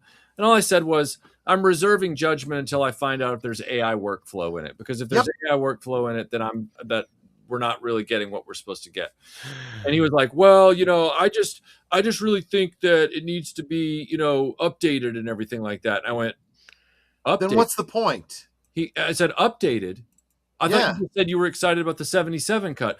He goes, "Right, but I don't want them restoring it with technology from 1977. I want to feel like I'm there. Like the shots they were showing, like I feel like I'm in the cockpit." And I went, "What?" I was like, "Yeah." And I said, "So you want the carnival ride?" Which tells me that you should just be content with all the different things Lucas has done to try and make it like a carnival ride with the various special editions. Just to kind of give a visualization of what you were just saying, it's like that whole stupidity that they did with the Wizard of Oz at the Sphere. Yes, right. It's like, oh my God, that was a nightmare. Right. They put David Zaslav's face on one of the Munchkins. I'm like, what the hell is this? Yeah. Nobody with a brain wants that. And so there was a girl that went in and got some. She paid the freaking ridiculous amount of money to go see it and got some footage of it and talked about what it was. And she said it is the most insane use of technology I've ever seen. You've got like you've got like Dorothy and the Scarecrow, right? Uh-huh. Composited on an AI generated background Right. of the yellow brick road and the diverging paths. Oh, And no. she's like, and the sky, right? Right. And she goes, and I'm sitting there going, there's something wrong here. There's something that's not quite right. And she looks at her footage later and she goes, I know what it is. Right. Where the F is the sun? Mhm. Where is the lighting? The lighting that's on the actress and actor in the foreground does not match the lighting that AI put on that background. Right. And you look at the sky and it shows the sun and you go, there should be shadows there from that sun that ain't there.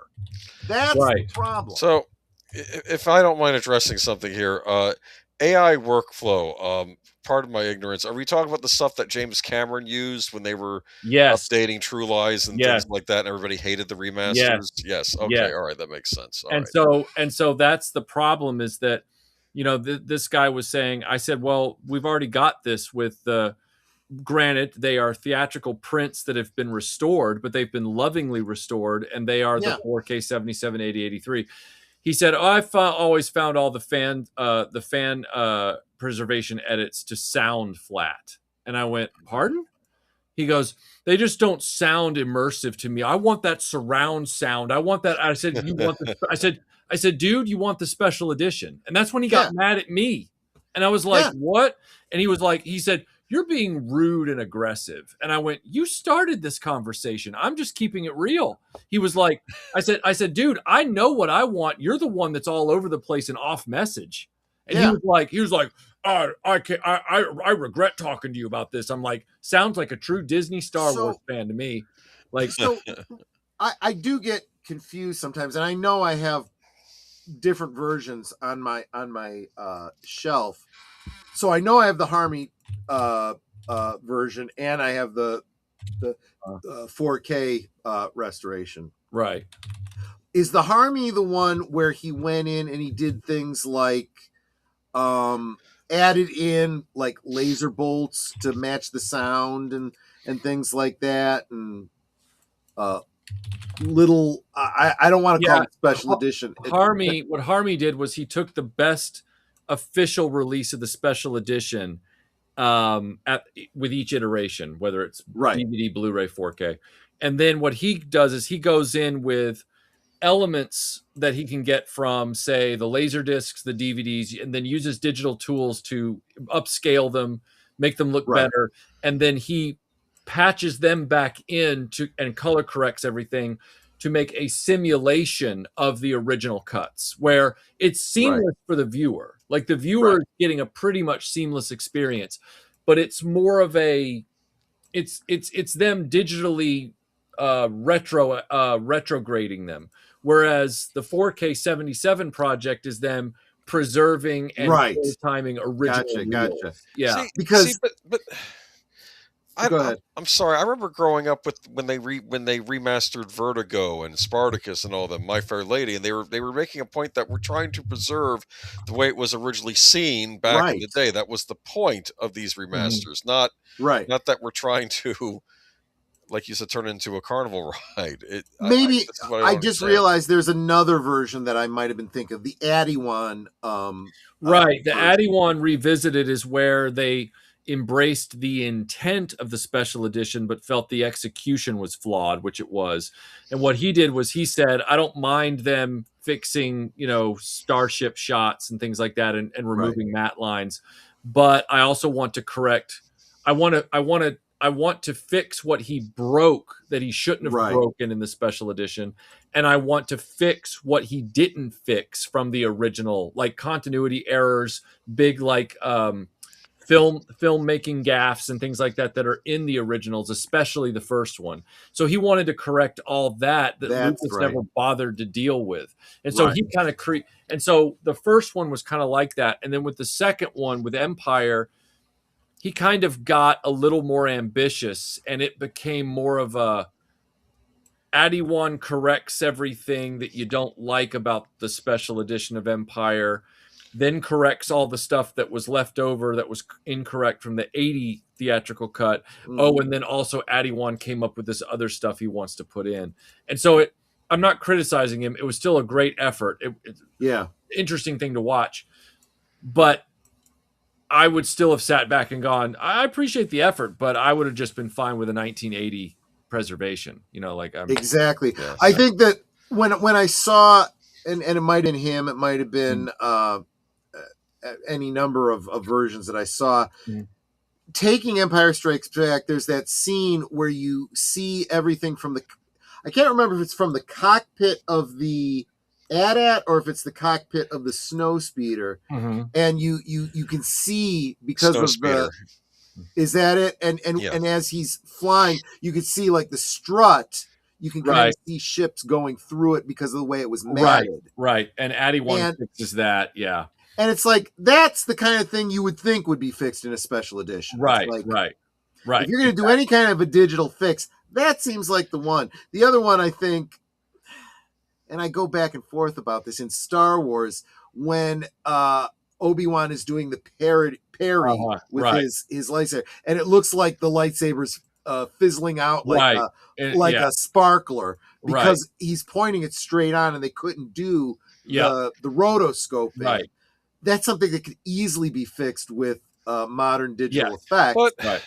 But at the same time, you're like, there's something about that original version that's like, I don't want to lose that, though. Right. Just leave it be. I don't know why Star Wars gets stuck in the special category where we always have to have the changes done, yet we want to preserve the original film of every other movie. And I've never understood this. Yeah. Well, and like I say, you could always go the Spielberg route where you do a preservation, and then you have a second disc that has all of the special edition stuff that you want to do. You can do that. As long as you have that option. Yeah. Well, I don't mind alternative takes. I'm still miffed. Maybe there's a version out there now that has it, because I grew up the original theatrical cut of Good, the Bad, and the Ugly, and then they got all excited because they could reinsert these scenes from the Italian version, Sergio Leone. They got the guy who played Tuco to redo the scenes, even though he sounds older in those scenes because that's when he dubs them. I'm like, no, I want the theatrical cut. That's I don't need Tuco waxing philosophically about chickens. I don't care. Right. Just get rid of that scene. It's not a bad scene. I just don't need it. Wrong. Yeah. I don't need Angel Eyes as disguising himself as a Confederate captain because he moves between both sides. I get it. It was enough that I saw him posing as the Union officer later on. I don't need to see him also posing as a Confederate. I get it. It's right, and that's why these things were probably cut out of the original theatrical version. I guess my point. Yeah, go ahead. Go ahead. Go ahead, man. I was going to say, my point being, we only need two versions. If you're going to do a special edition, do a special edition. Give us the original. That's fine. I don't need a Blade Runner that's got 6 different versions. Okay, I don't. Well, with Blade Runner, I was actually happy to just watch the final cut because much like Star Trek: The Motion Picture, those movies were literally unfinished when they came out. Like they really were. Now Lucas can say all day that the first movie was unfinished. All right, I'll kind of give him that, like if he really wants to insist, but he can't say that about the other two. Like the other two, there was no sense in touching those. There comes a point where you just got to say, look, dude, you made your movie, walk away. Right, you're done. Right. You're done. You're done. Yeah. I hate to say it. I have my own theory, and maybe I'm wrong here, but didn't they say Star Wars was saved in the edit room by Marsha Lucas? Yeah, I wonder if this was true. Yes. I wonder if this was about taking away her editing credit on the original movie. Oh well, they think there's even a theory that it was enough. He did it to take away her royalty checks. Oh, interesting. Yeah, in other words, that she doesn't get points if it's a reclassified version, which is really dirty when you think about how every time the special edition would get theatrically released from 97 forward, they would always turn around and add that to the grosses of the original releases in Box Office Mojo. And you're like, well, wait a second. If this is a legally distinct release for many reasons, why does it get to get caboosed onto the original box office tally? Why? Yeah, I just think the whole thing's very shady. So I've brought this up myself when I've talked about things like the issues with Superman reboots Mhm. over the years, and everybody always defaulting to, it's the DEI modern audiences. There is some of that true, but Right. if you dig into it, there's more to it than that. Why do they, for example, why does Smallville, have the no flights, no tights, and all this kind of stuff? Right. Part of it is because of lawsuits with the Siegel and Schuster estates. Right. The whole idea of what constitutes Superboy. Yeah. Right. There is something to that, and they don't want to. And then so many things in modern Star Wars. Why are they killing off Luke and Han and what? Well, it's less residual checks that got to go to Lucas, and we don't know all the details about Right. things behind the scenes, but he still created characters that when they're used, he still needs to get a check for it under entertainment law, Right. Wouldn't it make more sense just to set your Star Wars movie 100 years or 200 years after the original trilogy, and then you can just have new characters? You don't have to mess with the old ones. I don't. Same problem you see with Kurtzman Trek and JJ Trek. Everyone's like, there's no such thing as 20% different.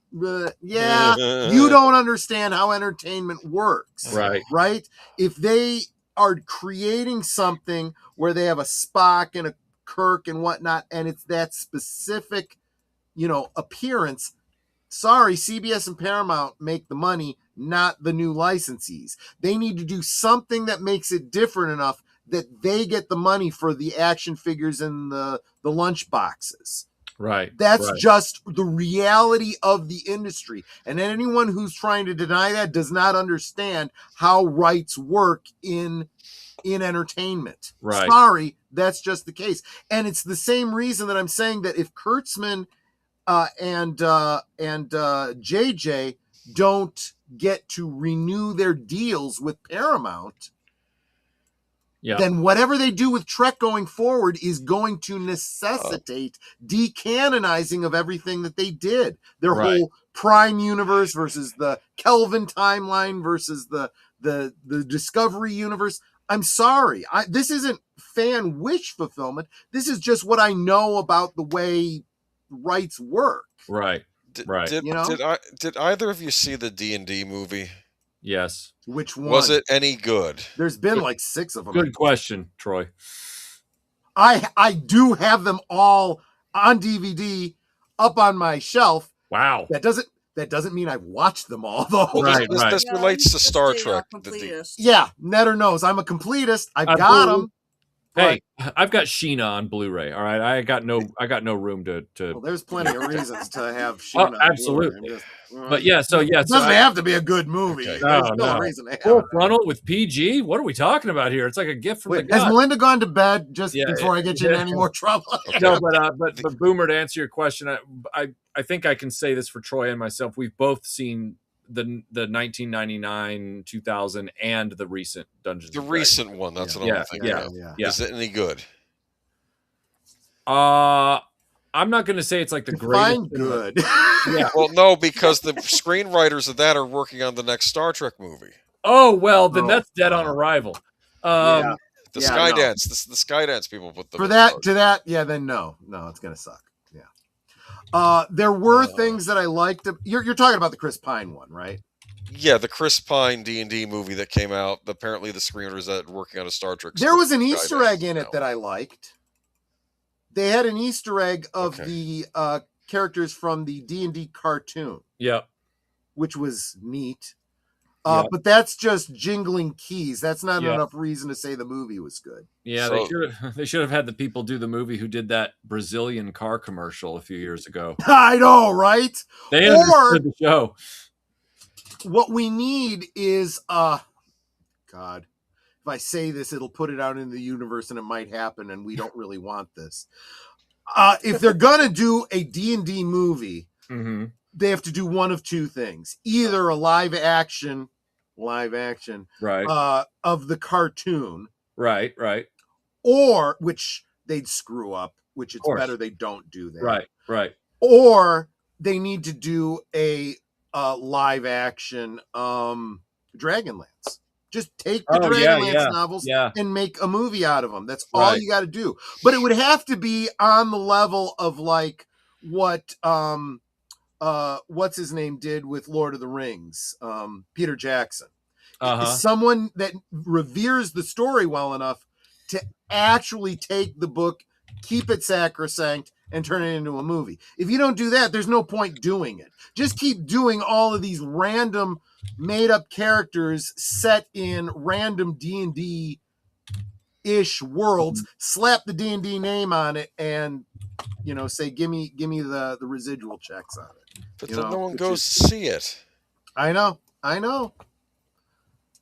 I mean, again, it comes down to who is your audience for this. Right. Right. I mean, if you're doing it for people who play Dungeons and Dragons, which I was shocked to find out, 5th edition D&D players, there's a lot of them. It's popular. Right. I won't play 5th edition rules, but hey, each their own. Yeah. In fact, right now, our D&D group is playing a 5th edition campaign, but we're using Pathfinder 3.5 rules. Right. We're using the story, and we're just, going.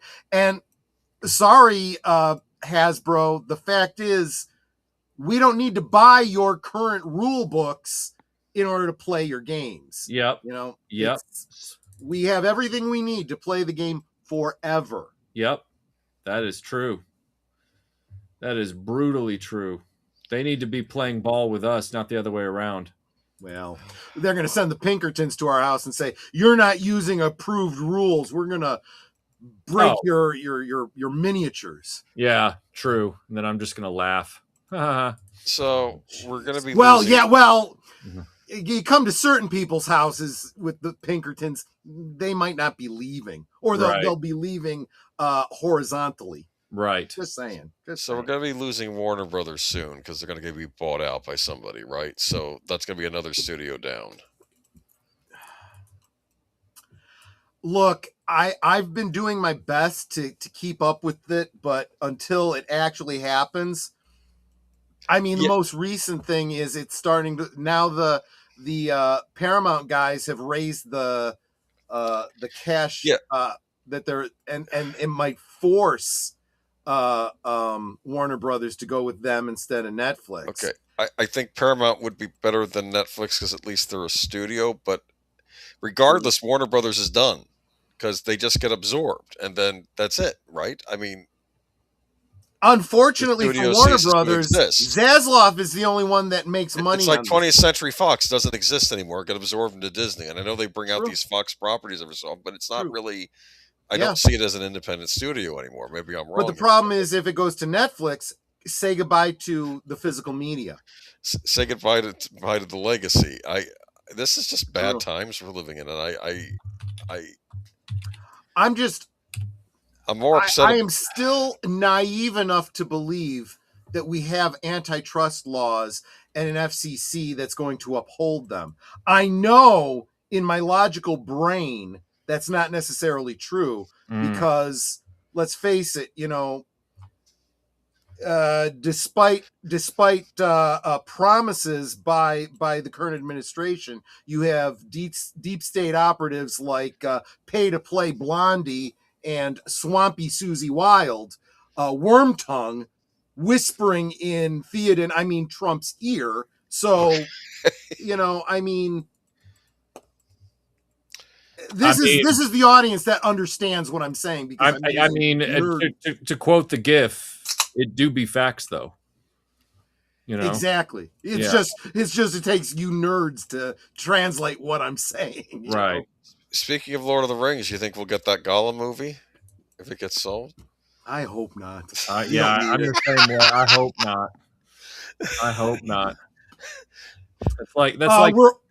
It's bad enough that we got what Gandalf-ish, the preteen years or whatever it is on Amazon. Well, what I thought was funny, I remember the producers of Rings of Power. They were saying, "Oh, well, they say New Line sells. Oh, that's okay. There's any number of stories you can tell with Tolkien." And I'm thinking, no, there's two. Here's putting There's the the positive Hobbit and there's slant Lord of on the it. Rings, and that's it. Leave it to Tim Hayes to put the positive slant on it. You're not naive. You're optimistic. Is all, Yeah, dude. but I just found myself getting angry recently, though, over the whole Warner Brothers prospect, because I feel like the studio's been run into the ground by.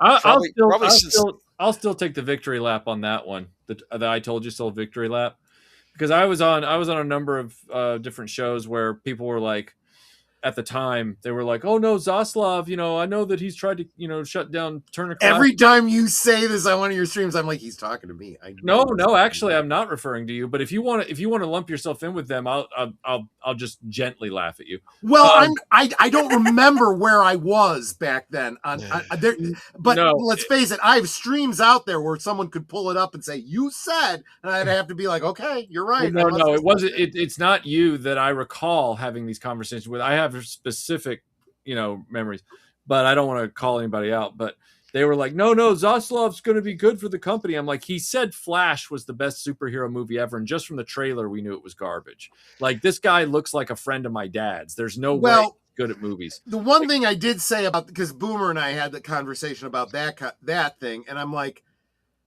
right, but he's the head of Warner Brothers Studios. What's he going to say? This movie's a piece of shit. Don't go see it. No. I grant you that. I totally grant you that. It's just more of I don't trust these CEOs because they're out for money. And I said, he's going to sell what I said was he's going to sell the company for parts. Yeah. And they were like, no, he's not. And I said, yeah, he is. And now what do we find out? I probably did not disagree with you when you said that. That's true. So here's why I'm concerned about what I might have thought about at one time.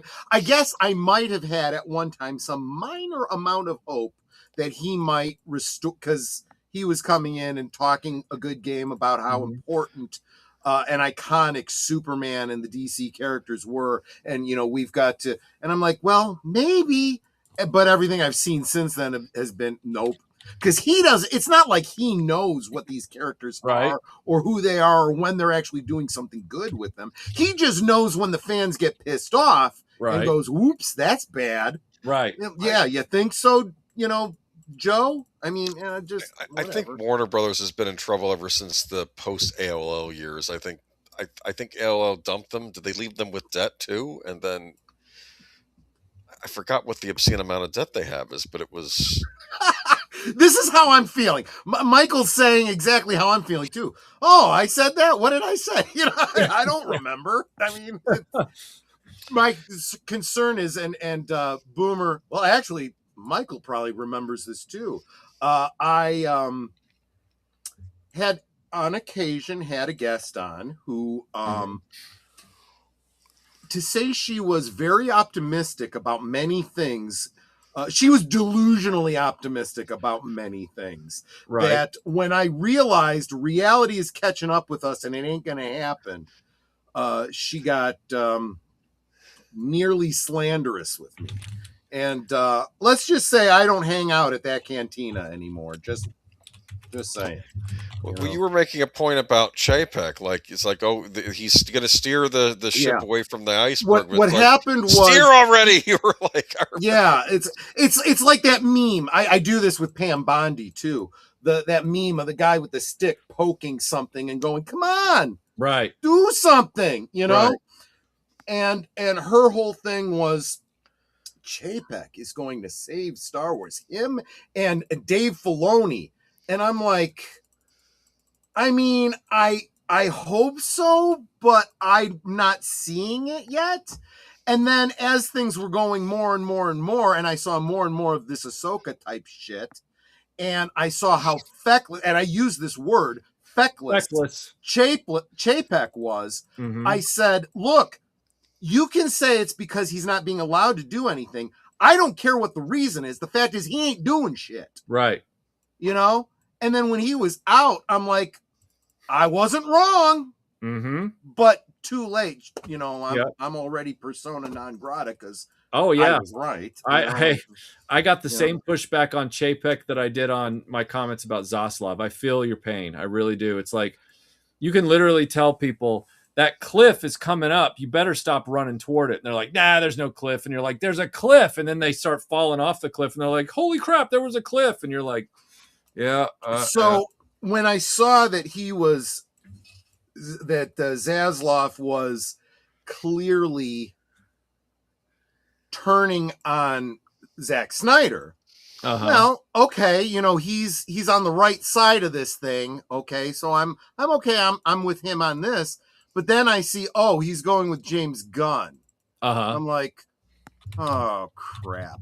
And everyone else was like, oh no, he's good because we all loved Guardians of the Galaxy, and I'm like, yeah, I did like Guardians of the Galaxy, but Superman and Green Lantern and Batman ain't Guardians of the Galaxy. If he does a Lobo movie, if he does I don't know, if he does a Justice League International style movie, then yeah, James Gunn's your guy.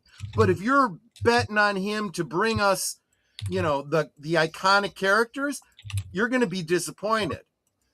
I said, but I'll hold out. And then when I saw things about the Superman movie, I'm like, that's it. I ain't going to see it. I even made a video. I said, I ain't going to be seeing Superman. Right. And it was, I love him. He's a great guy, but he steered me wrong on this one. Tom Connors says, it's not as bad as you think. If you haven't seen it, you need to see it. And I said, damn it. All right, I'll see it. Right. And I saw it. And it was one of those movies where I was like, hey, this is not that good. Right. There were things about it I liked and I wanted to like it. And yes, some of the things that I thought about it didn't turn out to be true. That still doesn't make it a good Superman movie. It was yes. It was that there was a lot of that Justice League International with Guy Gardner in it and all of that. And I'm like, this is all he's capable of doing. And everything I'm hearing about Peacemaker is the same stuff. Yep. And everything I'm seeing in the promos for Supergirl is the same thing. And everyone's getting all squidgy about, it's going to be Lobo. And I'm like, then he should have done a fucking Lobo movie. Right. This is a Supergirl movie. Right. Why are we getting all excited about Lobo in a Supergirl movie? We should be excited about Supergirl. Just like we should have been excited about Superman in the Superman movie. Shouting. Yeah, I know. But they're also doing the whole thing where James Gunn and the DC people saying, no, we're going to get back to not positivity, but hope and, super heroism and all that kind of stuff. And they turn around and they're like, oh, by the way, Supergirl is yet again another angry nihilist. Yeah, character. Exactly. They even have the line where she says, Superman believes the best about people. I see the truth. Right. And I'm like, well, there you go. We're back to the nihilism of Snyder. So, the drunk, someone said slutty girl. I didn't see anything slutty about her. Right. She's just a drunk, angry. She's sloppy. She looks sloppy. Yeah. Which works great with, what was that character from Deadpool? The Negasonic. Negasonic Teenage Warhead. I'm like, it works great for her. That ain't Supergirl. No. No. It's like, in fact, I kind of really like that Negasonic character. Look, I'm one of the people that everyone tried to run me out on a rail back in the day, but I love the second Deadpool. And I love it too. Oh my God. It is so, and I like the first one, don't get me wrong, but the second, I like both versions of the second one. Yeah. I laughed hard in the theater when I saw Deadpool 2 because it was a complete Yes. It points out some of the inconsistencies And then when they with re-edited it Marvel. to make it like PG-13, I'm like, oh God, you're going to PG-13 Deadpool? And then when I saw it, I'm like, hey, this is actually pretty good. As long as you have both versions, I'm good with it. And I have both, so me too. Yeah. We haven't seen the third one yet. I don't. The third one is just it's really it's fan pandering, but in a way it's like I understand this kind of fan pandering because they wanted to see Hugh Jackman on the screen with him. So I get it. Yeah. I I went to film school. The only skill I learned from film school that I shouldn't have paid a degree for was how to talk about a movie for 3 hours and never tell you anything about the plot. But like, I think the disappointment there is that's exactly what they delivered. So in a way, that's good, but it almost disregards what the other two Deadpool movies built, if that makes any sense. And so you're kind of getting this great toy to play with for 2 hours. But when you really stop and think about it, you go, oh, I guess I'm glad they got Disney to do it at all. You know? Yeah. That's all you can really say. It's not a bad movie. I do think that it's arguably, if Hugh Jackman wasn't in it, it would easily be number 3 out of the 3. Yeah. With Hugh Jackman in it, you go, well, asterisk. Yeah. It's number 3, but not. It's you know, there's a lot of good stuff in it comedy wise. Yeah. But it's not. It doesn't really build off anything. It's more of a detour in a way. It's yeah. Yeah. Okay. And let's face it, Deadpool never really was mainline MCU. Right. Anyway. Right. And now it sounds like they want to make it so. And I'm like, well, that's a great way to kill the only thing you had going for you. He was Fox X-Men universe. Yes. Right. And even that, he was adjacent to that in many ways too. Yeah. Oh, I love that when he shows it. He's like, it's like you can only afford to pay for 2 X-Men. Well, there was a joke in the second one where you see the door open up behind him and it's the whole cast. Right. And he misses it, which I thought was funny. Yeah. Like and there's when you finally do see it, I'll be interested to talk to you guys about it because I'm not going to say what scene it is or anything like that.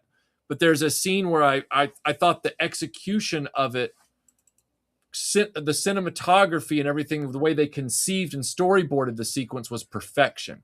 I thought it was absolute perfection. But I said to myself in that moment, I was like, why didn't they use X instead of Y for this sequence? Because then it would have been both a narrative callback in the story to something more profound. And it also would have been a nod for anybody who's been a longtime X-Men fan for decades, which is what the Deadpool movies are about, making those winks back to all these different things. And I was like, they really missed the mark here and overindulged in a different direction. I'm not going to say a word because I'm good at keeping it vague, but I want you to watch it and then come back and maybe you'll see what I was talking about, or maybe we just discuss it. So I'll look into it. I just, when you're talking about cinematography and storyboarding, I just immediately think of that opening segment sequence from the first movie with the, you're going through the car that's blowing up and the cigarette lighter and all that kind of stuff. You're like, what the heck's going on here? And then it all plays out and you're like, whoever came up with this was a friggin' crazy genius. Right. Right. I'm like, that in and of itself, I'll give them points for. Yeah. But, No, I'll check out the third one. There's a lot of good stuff in the third one, just from a pure comedy perspective, like just from a pure, like, we're on the ground. These are the characters. We're doing this thing. And there's a lot of clever and funny stuff going on. There's no doubt about it. But there's something about it that's missing that I do feel Deadpool 2 will remain my favorite one of the 3. Like Deadpool I feel is the place for them to say, screw continuity, screw all the seriousness. We're doing this for comedy and entertainment. Right. And they stick the landing usually on that. So is Deadpool 2 the one where he got a team together? One of them was the chick that is really lucky. Yes. Domino. Yes. Yeah, Domino. Now Domino, I loved the fact that if you're going to do a so-called race swap of a character, they do her as a black woman with the white lines on her face. And I'm like, that's friggin' brilliant. That's how you do it. Yeah. And I love it's only in the extended cut. I learned it the hard way because I saw it in the theater and then bought it on disc and I bought the uncut, whatever.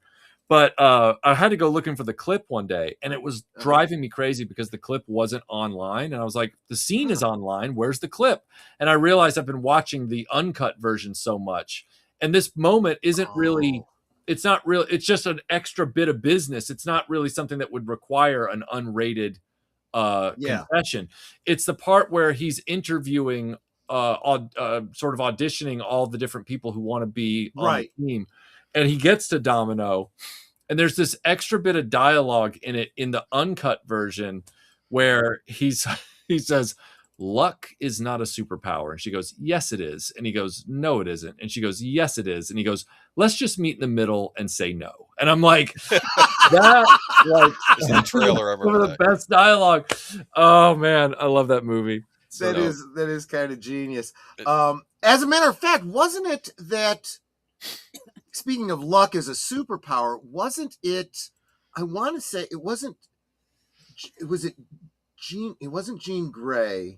Maybe it was Scarlet Witch. It was one of the so-called magic characters that had an ability that was, it wasn't really magic. It was probability manipulation and could make things happen that were, I mean, and of course they make a joke out of the concept in Hitchhiker's Guide to the Galaxy, but it's like the most unlikely thing she could make happen by manipulating probability or something like that. I mean, that's basically luck as a superpower. Right. I mean, you know. But anyway, I just realized, Boomer, I've already kept I've been keeping track of the time, but I should probably get going. Yes. Well, and we should probably be wrapping up the stream because I don't want to, make this into another 4-hour stream, which is what I tend to do when I'm hanging out with Michael French. I don't care. You do whatever you want. I get to hang out with I Michael don't care. French, You can do whatever you want. I got nowhere to be. No. That's pretty sad. I just said that out loud, and everybody's like, "Wow, Michael has such a sad life." No, it's you're being generous with your time for us, and I'm just going. I'm enjoying the conversation. I always enjoy. Yeah, me too.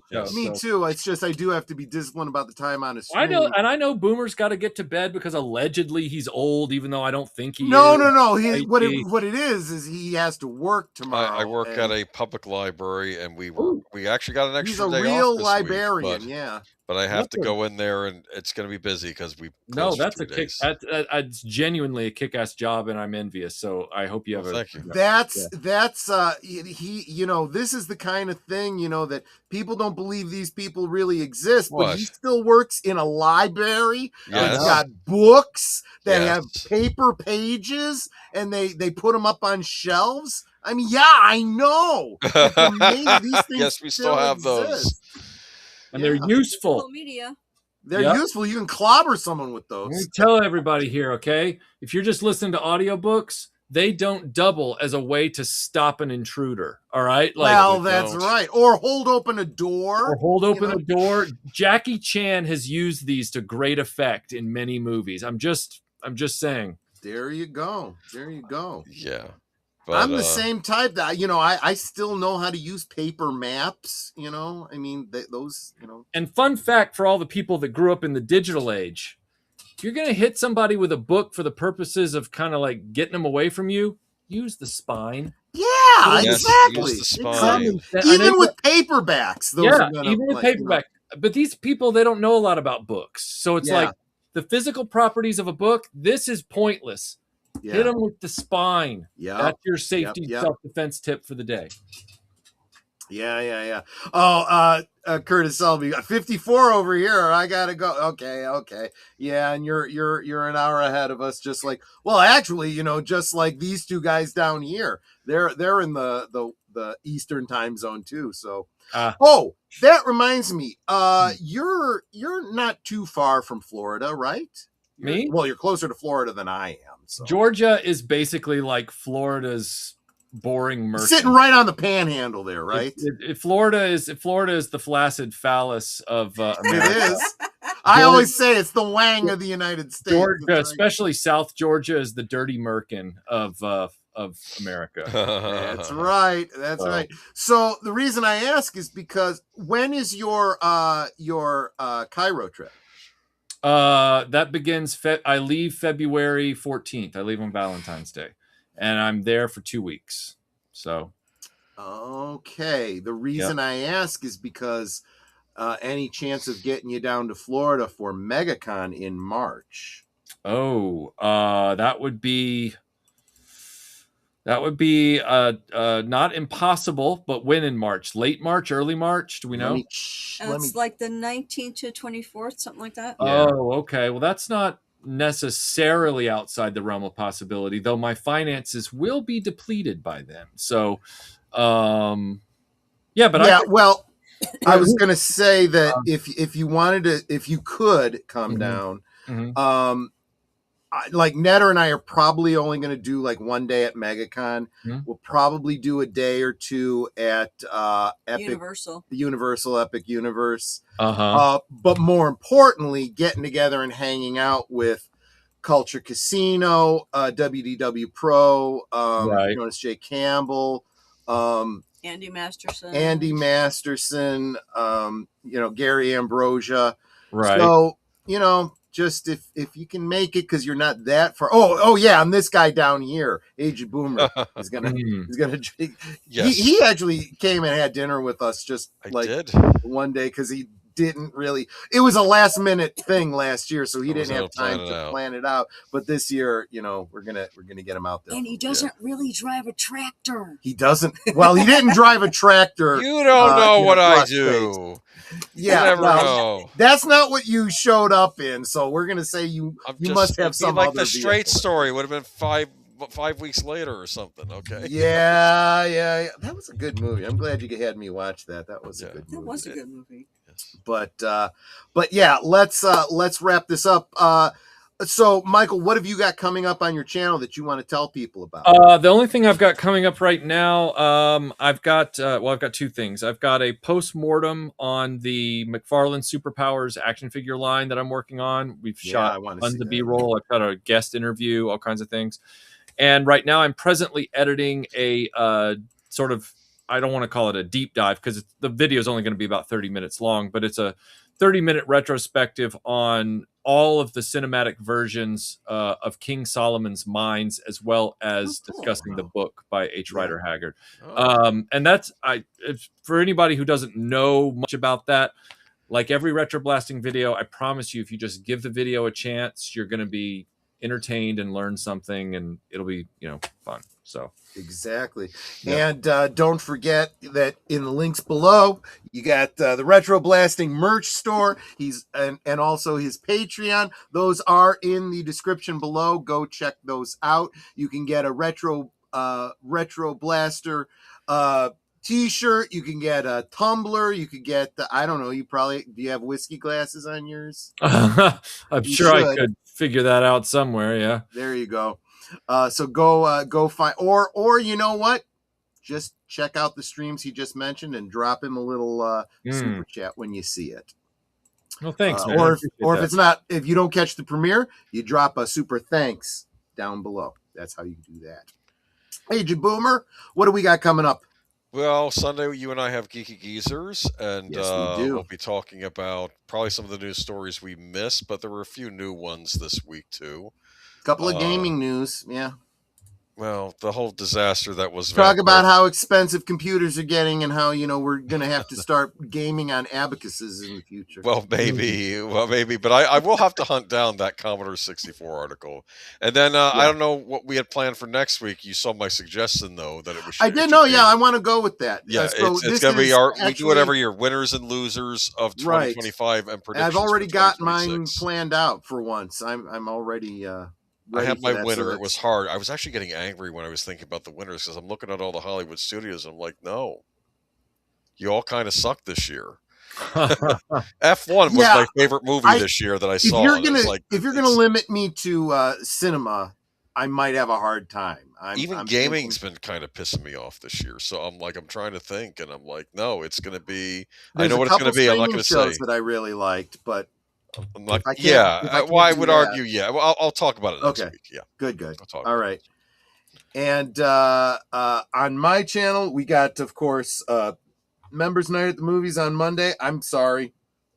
because of Christmas, I've been way behind, so I don't know what we're going to be watching. We'll watch something. It'll probably be New Year's themed, probably. Oh, okay. And then Tuesday, the next episode of Jeremy Brett Adventures of Sherlock Holmes.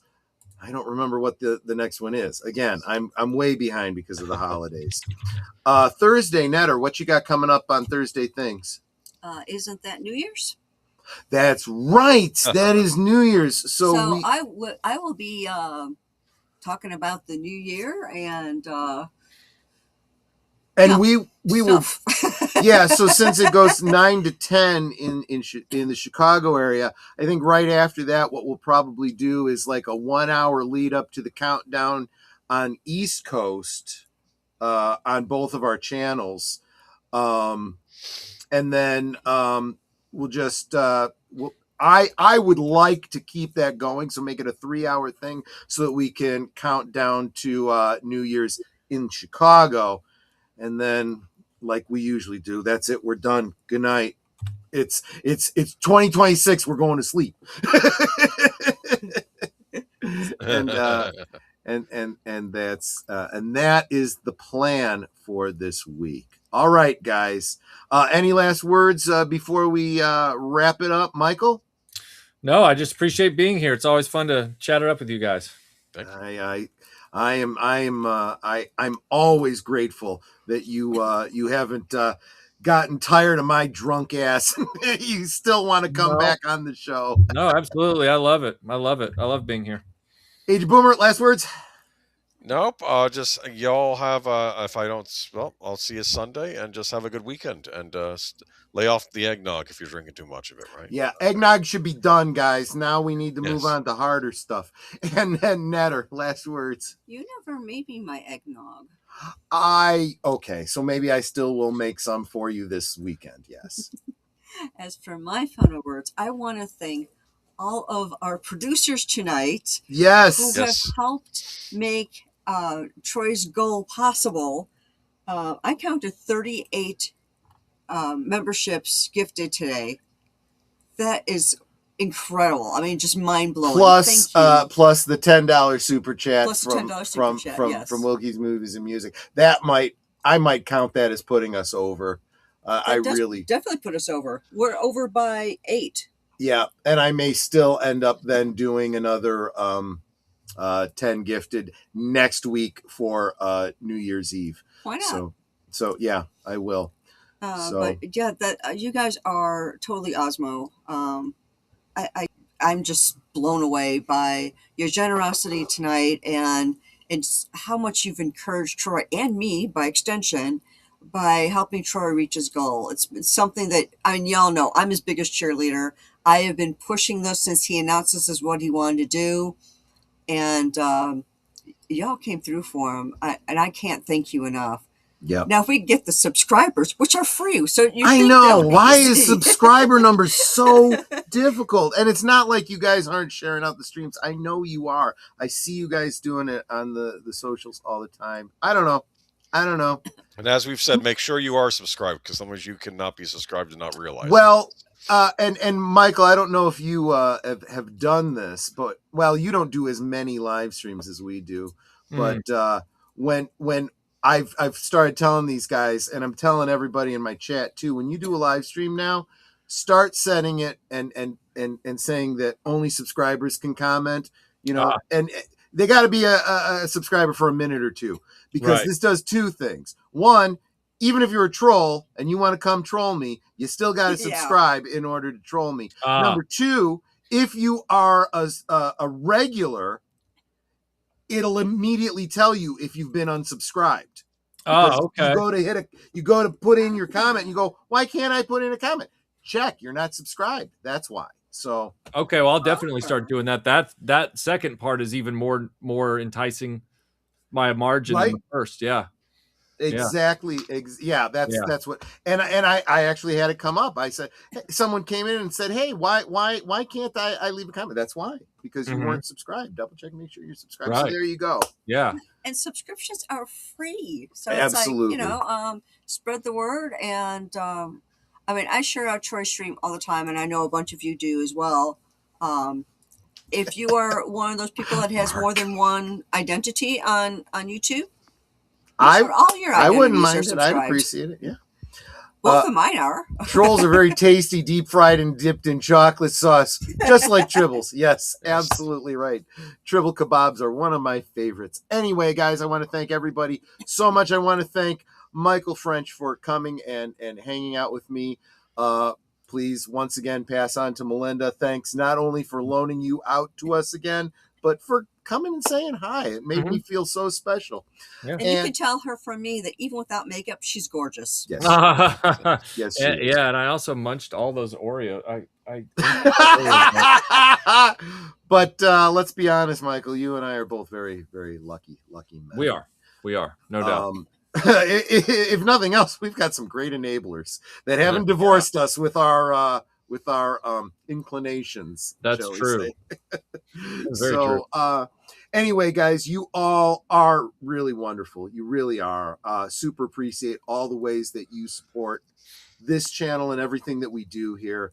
I'll tell you what, the encouragement means so much. I could not do this if I didn't know that you guys were actually really enjoying the crazy crap that I do on these streams. I really do appreciate you guys. So take care of yourselves, drink responsibly, stay hydrated, and we'll see you on the next one. Take care. Good night, ladies. Good night, sir. Hit it, sweetheart.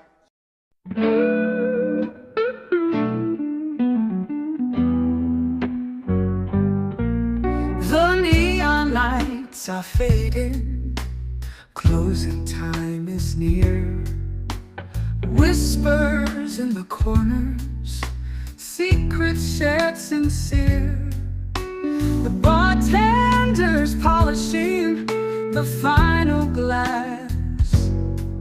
Time slips away like moving through the grass. Last call for alcohol, make your dreams come true. One more round, friends, from me and you. Let's toast to the night, to the stories we've spun. Here's to the laughter and to what's begun. The shadows are dancing as we linger still. Every clink of a glass, a memory to distill. Beneath this smoky haze, our feelings they unfurl. A tapestry of whispers in this corner of the world.